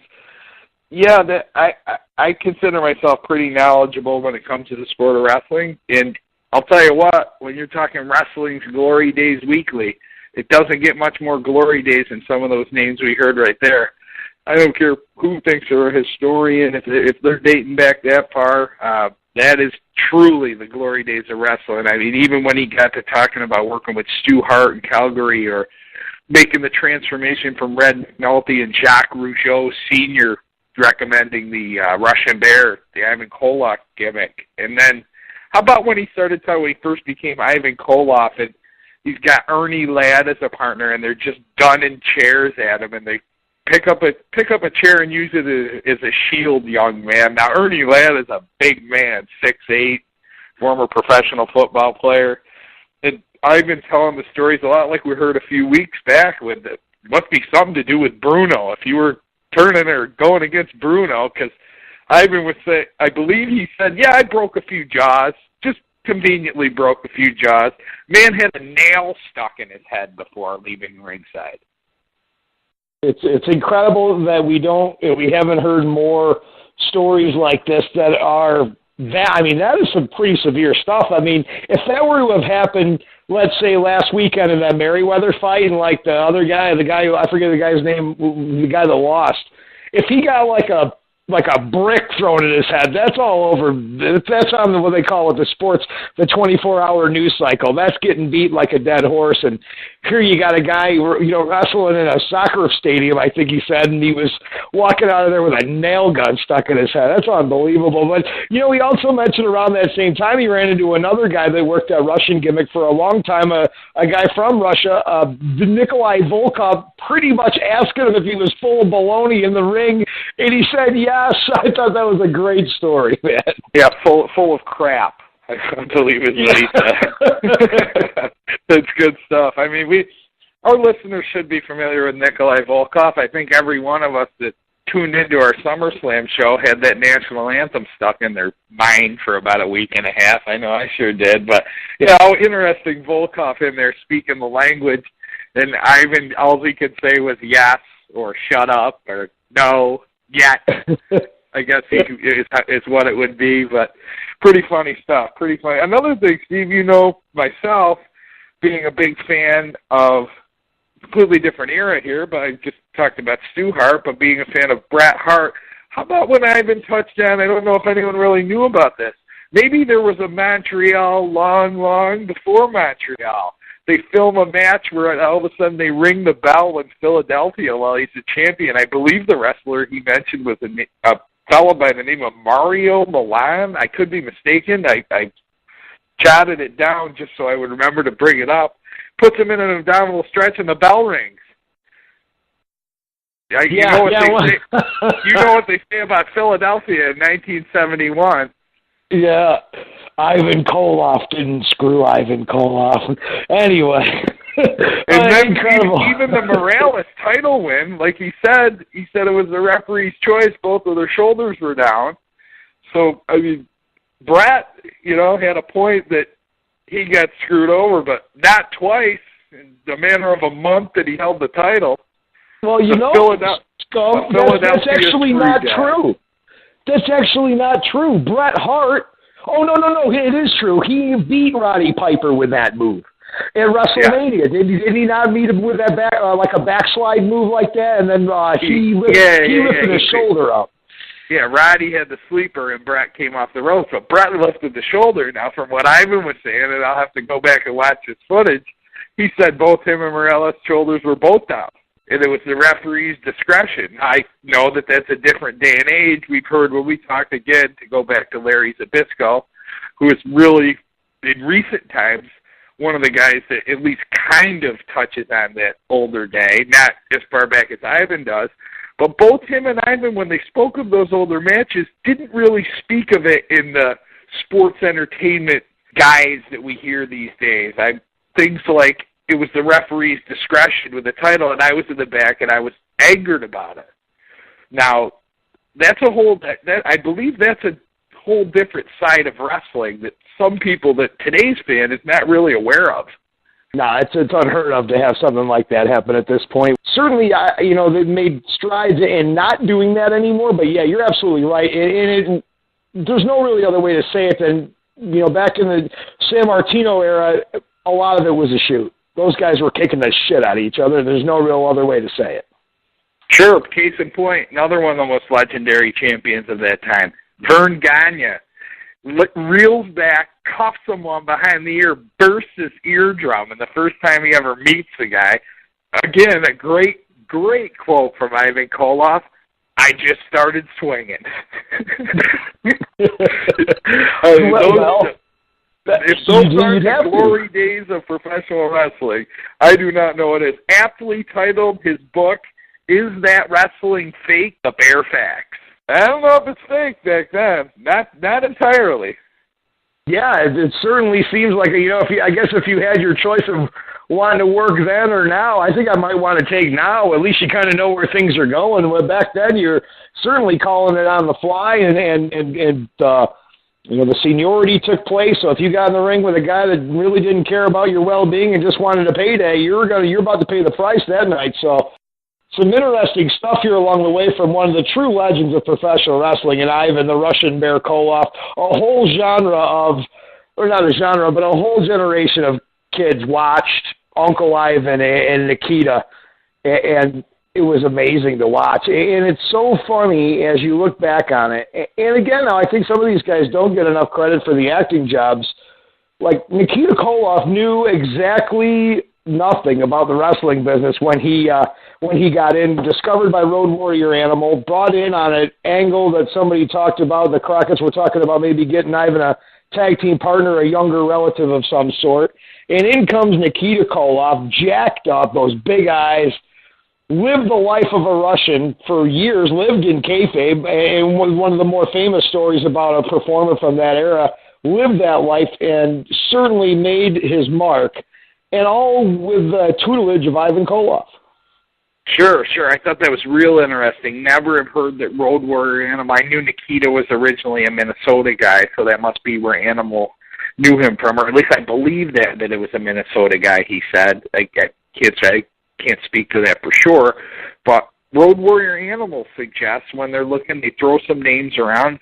Jim Crockett wants him to have a nephew, bring him in, tag team partner, and I used to love Nikita Koloff. I mean, when he came in, he was an animal. That one of the greatest clotheslines. I know you and I always talk, Steve, about the guys with those believable clotheslines. I mean, John Layfield comes to mind, Bradshaw with that clothesline from hell, but or the big boot or a move like that, but man, Nikita would tear somebody's head off with that Russian sickle. He was fantastic. I mean, he immediately soared right to the top. The Koloffs were fighting the Road Warriors. At the time, they had Barry Darsow. Crusher Khrushchev was a third man. There were still the NWA six-man tag titles that they were certainly in the hunt for. Like I said, feuded with the Road Warriors. Nikita immediately was feuding with Flair over the world title within a year in the business. I mean, right to the top of Jim Crockett Promotions and the NWA, and who better to learn from than a guy who spent the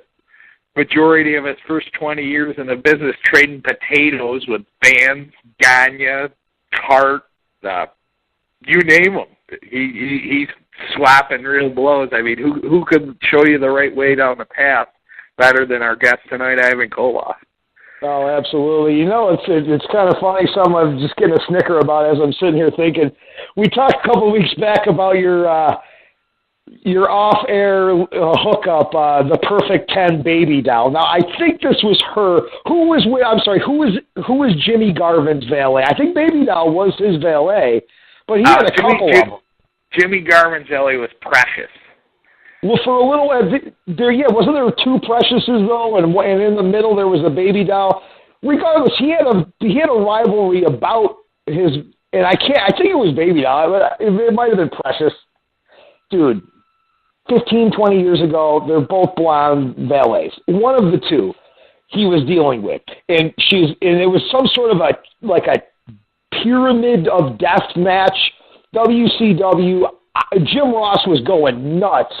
And it was Ivan Koloff was on a team, and it was like Ivan Koloff, Al Perez, Mike Rotundo, Kevin Sullivan was the captain of that team. And it was against like Jimmy Garvin, the Road Warriors, and somebody else. I can't. It was a weird match. It started at the top in like this little tiny phone booth of a cage, and then a trap door went open. Tommy Young almost got his hand cut off trying to open it.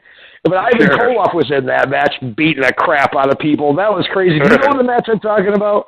I do. I don't remember the participants really, and that match completely slipped my memory. I think you're right about. I think Al Perez was in it. Again, I don't remember exactly. It's been a long time. I want to say it was called like a Tower of Doom or something like that. But you're right. It had like a little cage, and I'm pretty sure that you're correct in saying one thing correct about that match that I could say is if Koloff was in there, he was definitely beating some ass. Oh, dude, he had his hands taped. And again now, you mentioned this again on another show past, and when you're young, you're watching pro wrestling, and you know it's a work, but you love it. And you start looking for things to kind of predict when you see what's coming. And you made an example a few weeks back about Hulk Hogan, and he was at a show up at the On Center in Syracuse War Memorial. We've both been there a million times for shows as kids. And he had his hands all taped up for Killer Khan. You didn't know why. And of course, at the end of the match, he tries the mist, and then Hogan blocks it and rubs it in his face and gets the win. Well, in this match, and I know in several matches, and several of the guys did it, Ivan Koloff had all of his fingers taped like together, except for his thumb and pinky. And it was just funny to kind of see, because I think he was doing it so that he could like hang from the cage. But if he ever potatoed somebody with a taped up hand like that, dude, you're going to get tore up. That's for sure. Right. Yeah, you got to love the tape on the hands. Now, back to that real briefly with that Hogan thing. It's a good thing it wasn't two-sided tape, because then Hogan might have been trying to snatch that sweet Giants hat that Khan always wears. Nobody messes with Killer Khan's hat. Another story for another time, I suppose. But hey, I was always a big fan of the old taped-up thumb. I believe Terry Gordy used to do that. What was it? The Asiatic Spike. Asiatic Spike. Haku. I believe he had a taped-up thumb at one point. Oh, yeah. He may still have a taped-up thumb. Yeah, working in a car dealership. He'd pull out a couple of pens and make a car deal with a taped-up thumb. Absolutely. Steve, back to Ivan Koloff quickly. And again, I'm sure anyone who's listening that is intrigued by that match, I'm sure you can pop up, whether it's Tower of Doom or whatever. I'm sure you can find that. It's on the War Games DVD. As I'm thinking about it, the new one that WWE just put it out, I think in like the spring, it's like a 3-disc set, the War Games, and it has some additional matches on there. I think that match is on there. There's a couple of matches from ECW, just like gimmick cage matches, of like weird cage matches from not WWE. All of the War Games are on there. They're fantastic. If you've never seen, folks, if you're out there and if you're a younger crowd and you haven't seen a lot of the War Games matches, I believe the first one was in the Omni and in Atlanta, and J.J. Dillon took like a shoulder breaker or something off the top and literally you can see his collarbone just snap. Like people said, like I think Ellering came over and was like looking at him. That match is absolute mayhem, and pretty much every match, War Games after that, it starts out Anderson and Rhodes start the match, and it's freaking mayhem from there. But like you said, Scum, let's move on and give us a couple of more great excerpts from this interview tonight with Ivan Koloff. Sure. Be happy to. But before we moved along, I would just wanted to say regarding those crazy cage matches you were talking about, whoever the participants were in that one, whether it was, again, you and I both have no problem. We're longtime fans. Again, obviously... Dude, I'm 40 and have kids. I can't remember what I ate for breakfast. Obviously, we're not coming into an interview with Ivan Koloff in tonight's show. Neither one of us, in doing some research or whatever, was like, hey, you know what, let's watch that insane cage match with the little one on top and everyone's hands saved. So whether it's Sunshine, whether it's Baby Doll or El Perez or Koloff or whoever was in there, give it a watch. Definitely worth a watch, that match. I'm pretty sure, if I remember right, I think all of those were Jimmy Garvin. I think you're dead on with those guys in there, but regardless, give it a look. We have the Varsity Club. How does Ivan Koloff end up in the Varsity Club? I believe he went to the University of Siberia on a 4-year chain welding scholarship. Yeah, welding scholarship, right, yeah. Absolutely. Oh, boy. He went on a distiller's scholarship. Yeah. Right? Oh, man. You almost feel bad because, anyway. Let's talk about Scum, and I'll bring up the topic, and you go from here because it's another guy that we both love from when we were young kids. Let's talk about Don Jardine handing Ivan Koloff what would become his signature piece of equipment that he came to the ring with, and that is the Russian chain. Absolutely. I got to say, Steve, at that point in time, I don't know if I thought Koloff may have done some homework on you and was trying to butter you up or something, because he went from Don Jardine to Bill Eadie in about a matter of a 15-minute transition period.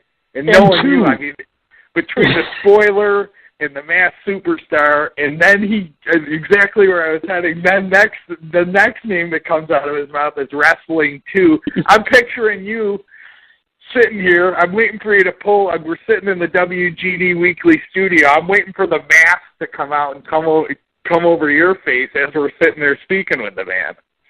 Oh, I had my microphone on mute, and I took my shoe off, and I was just kind of wrapping myself in the skull with it. I was so excited. That was great. Absolutely. Great Don Jardine, another innovator, another thing. Guy gave The Undertaker the old school move, and it certainly helped him along the way as he hands the man the Russian chain. Like, hey, this would probably suit you pretty good. Here is like a 12-foot piece of chain. Feel free to kick the crap out of somebody with it. On me. Absolutely. Yeah, why not? I mean, it is a perfect fit there.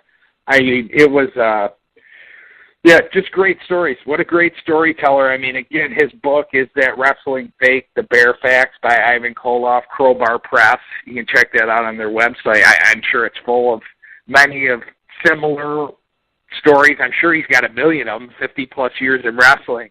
Another story, Steve, that I definitely have never heard this, and he had a cup of coffee back in the WWF around 83 when he went back up there, Ivan Koloff, and they had asked him about possibly being the transition champion between Bob Backlund and Hogan.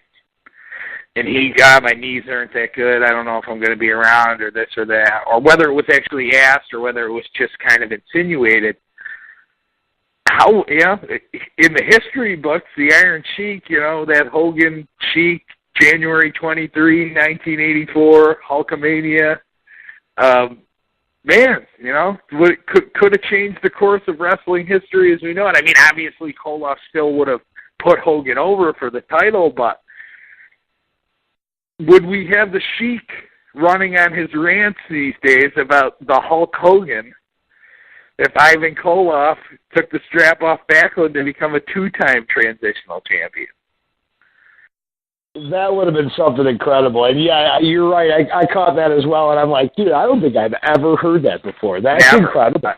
I've never heard that before. Definitely never. When he said that, I was, wow, very interesting. You got a guy here that is, I mean, listen, there's guys that we're going to talk to that talk to WWE about going into the Hall of Fame. He's talked to him. We know that. You can just kind of tell by his demeanor. And certainly I'm not going to put words in anyone's mouth, but it seems pretty evident that he's had some sort of dialogue with Connecticut. And he's not going to sit there and say, he's not going to say something, especially of that magnitude that's important to wrestling fans like us that are, been watching it for years and know that match, and you can see it. You can see the end of that match with the Sheik. Still, I mean, the intro to Wrestling Superstars was like a bunch of different ones, and one was that end of that match with Hogan Sheik kicking his legs in the 3 count. It would have been incredible to have known that like you said, a transitional champion not once but twice in a company that for 30 years had 5 champions. You know what I mean? It seems that way anyway. I'm not sure of the exact math, but we're just sitting here spitballing. But yeah, I mean, Bruno had it for 12 years, and Bob Backlund had, I think, another 6 or 7 years, and in between you had the guy, Pedro Morales, of course, Ivan Koloff, Billy Graham.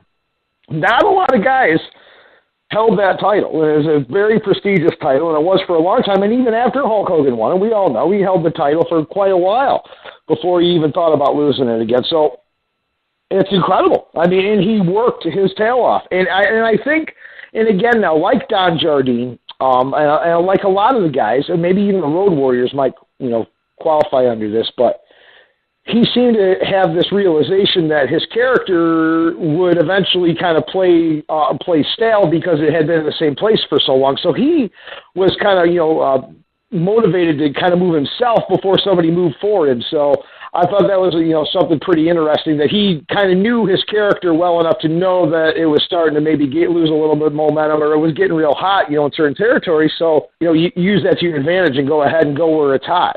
Sure. Paul Ellering spoke with us about that, if you remember, Steve, about how he always thought the Road Warriors keep moving around.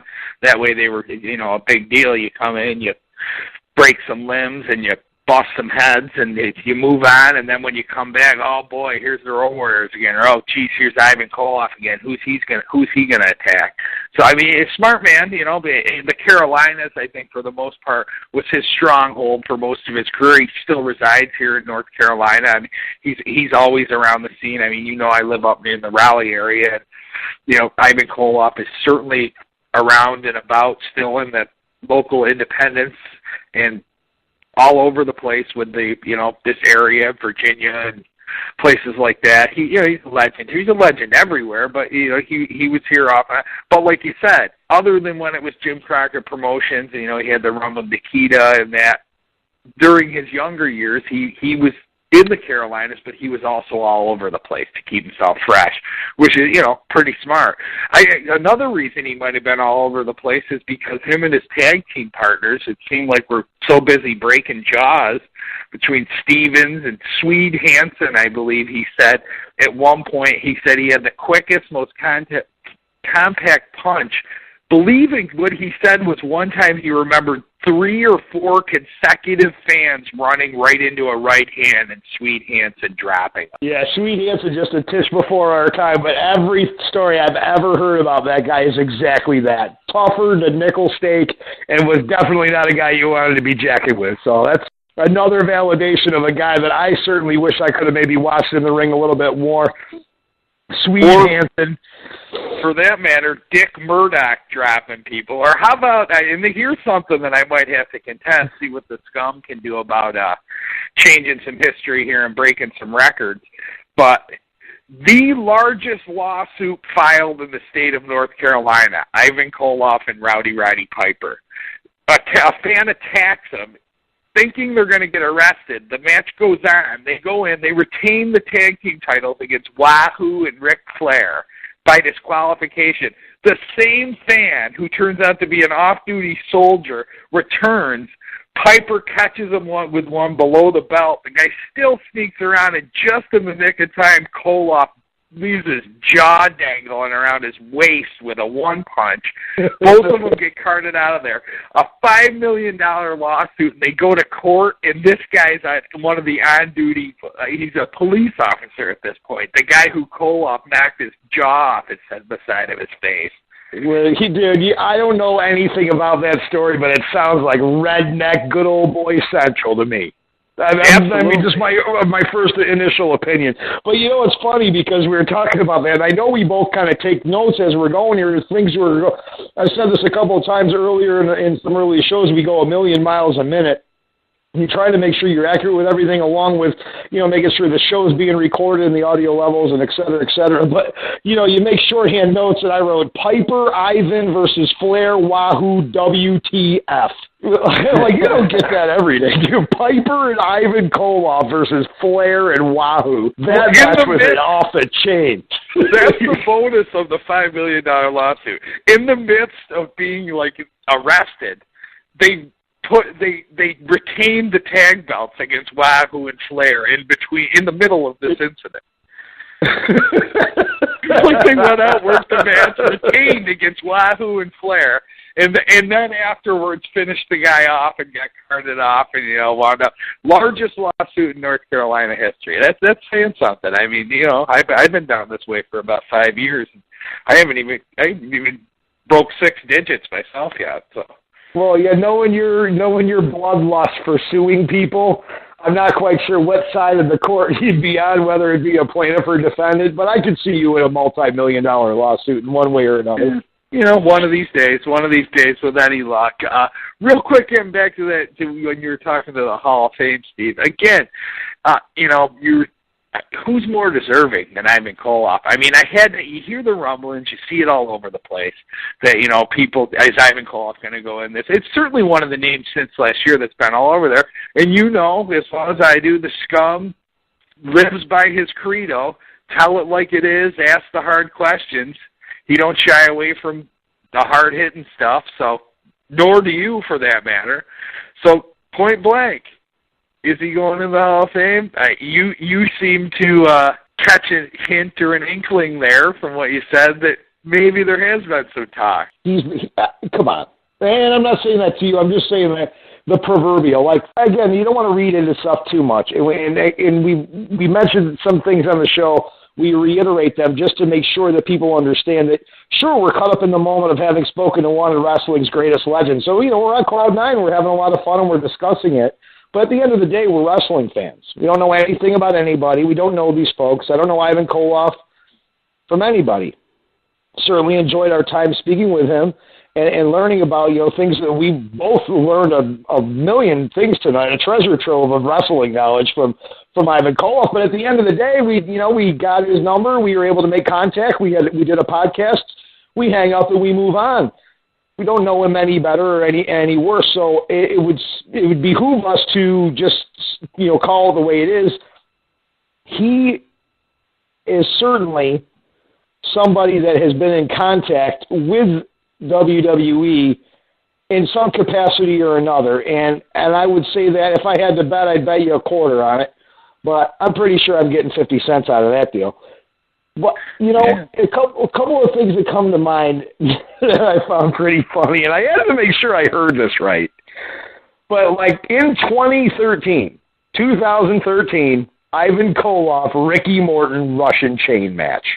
Yeah, absolutely. You heard that, right? And Edie, not that long ago. Bill Edie and him locked up in a chain match from what he said. And none of those guys are... I see Ricky Morton is actually going to be in this area coming up soon with an old friend of ours. Bushwhacker Luke is going to be around too. I mean, any of those guys that are still... Remember Luke told us he was in some kind of chicken wire, barbed wire death match within the last calendar year. I mean, these guys are absolute savages. They don't know anything different. They want to entertain the fans, and how do they best entertain the fans? Just like... way back when he started, like I even said. So Ray Stevens or whoever he said picked up a chair and belted me over the head. So I thought, all right, I'll belt him back with a chair. That's what they know.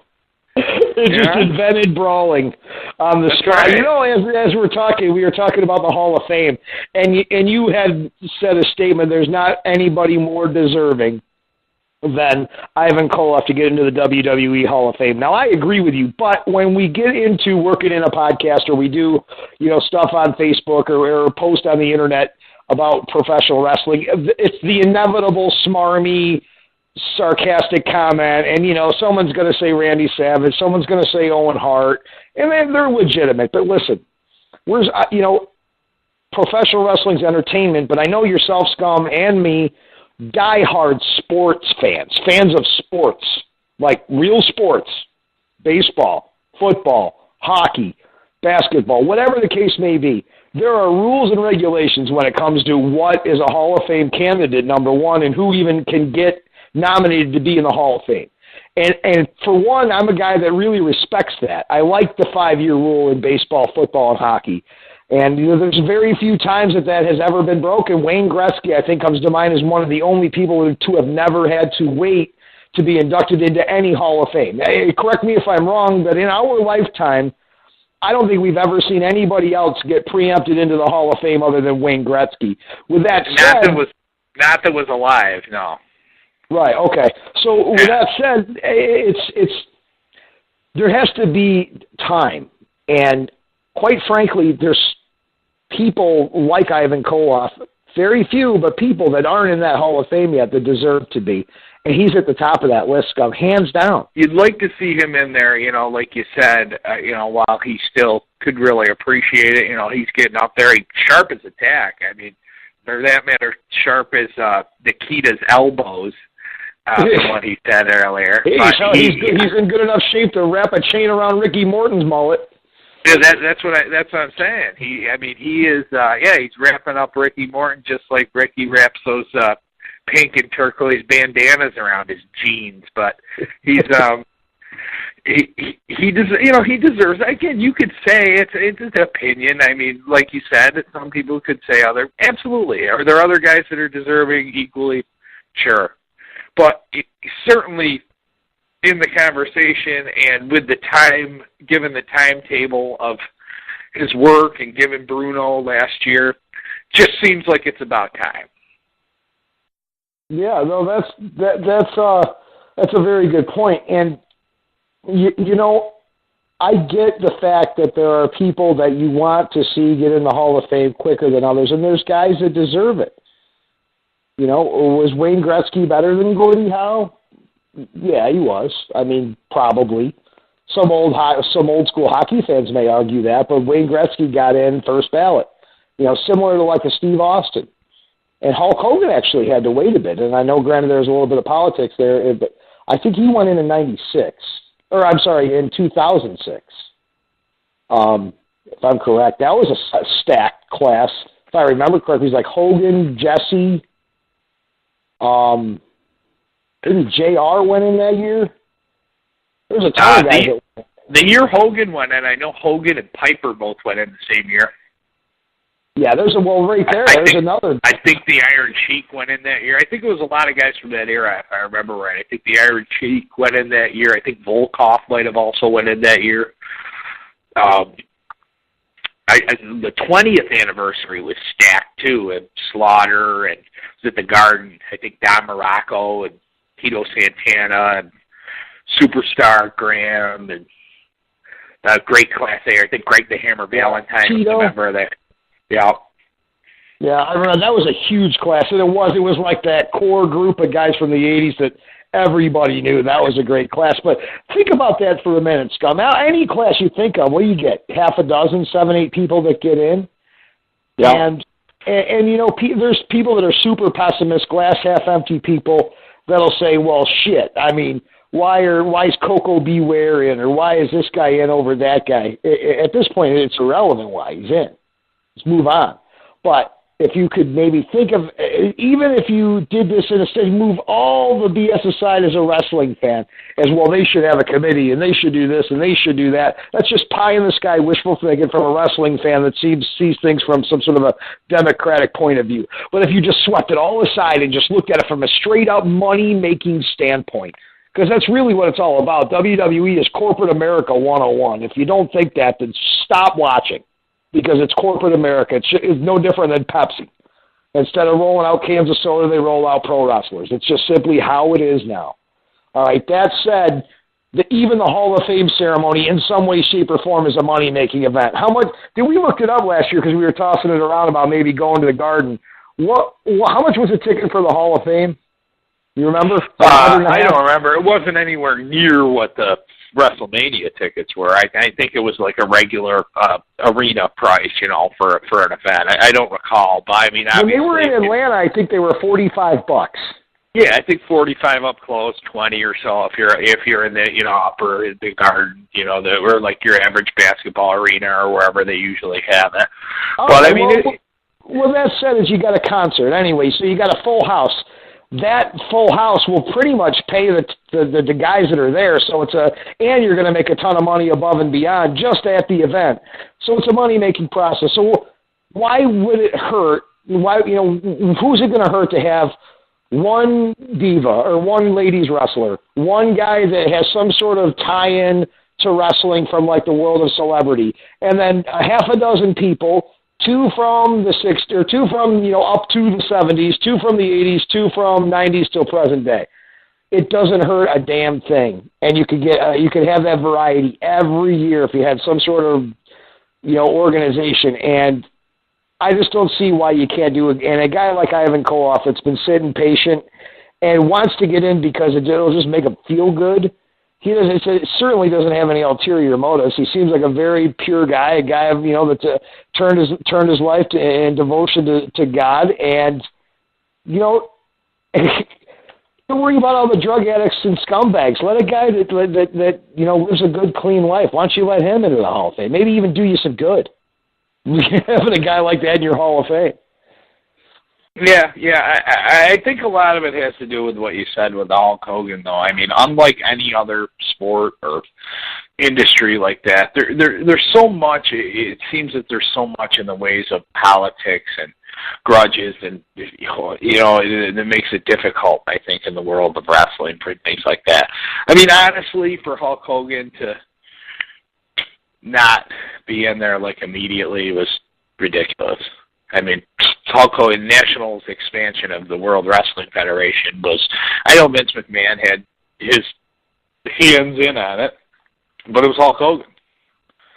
So, I mean, just the fact that he wasn't, no offense, and again, that class that we said the year before he went at the Garden, the Slaughter, the Jesse, Don Baracco, Greg Valentine, those guys.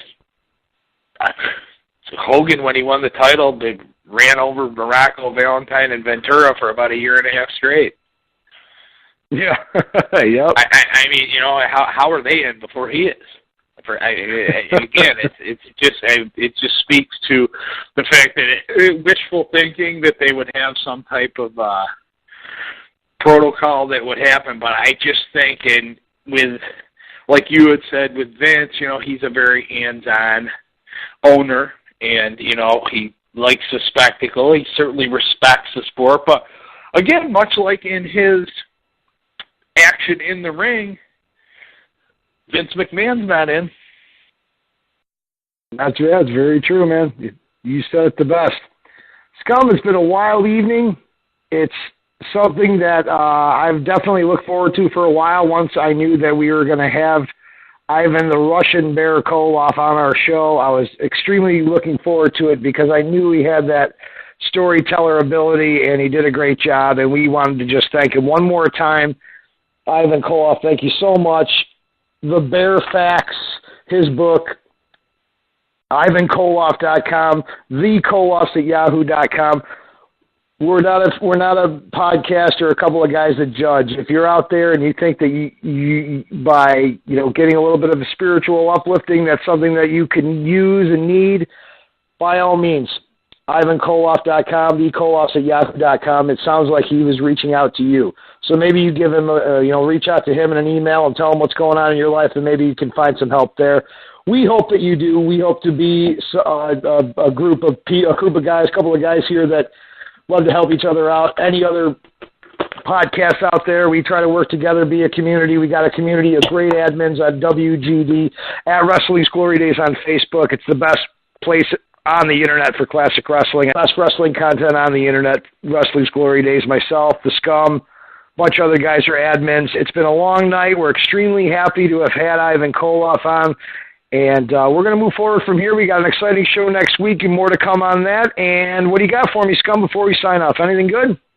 Nope. Again, thanks to the Russian Bear, the legendary Ivan Koloff, for coming and sitting down with us for an hour plus, reliving all those great memories.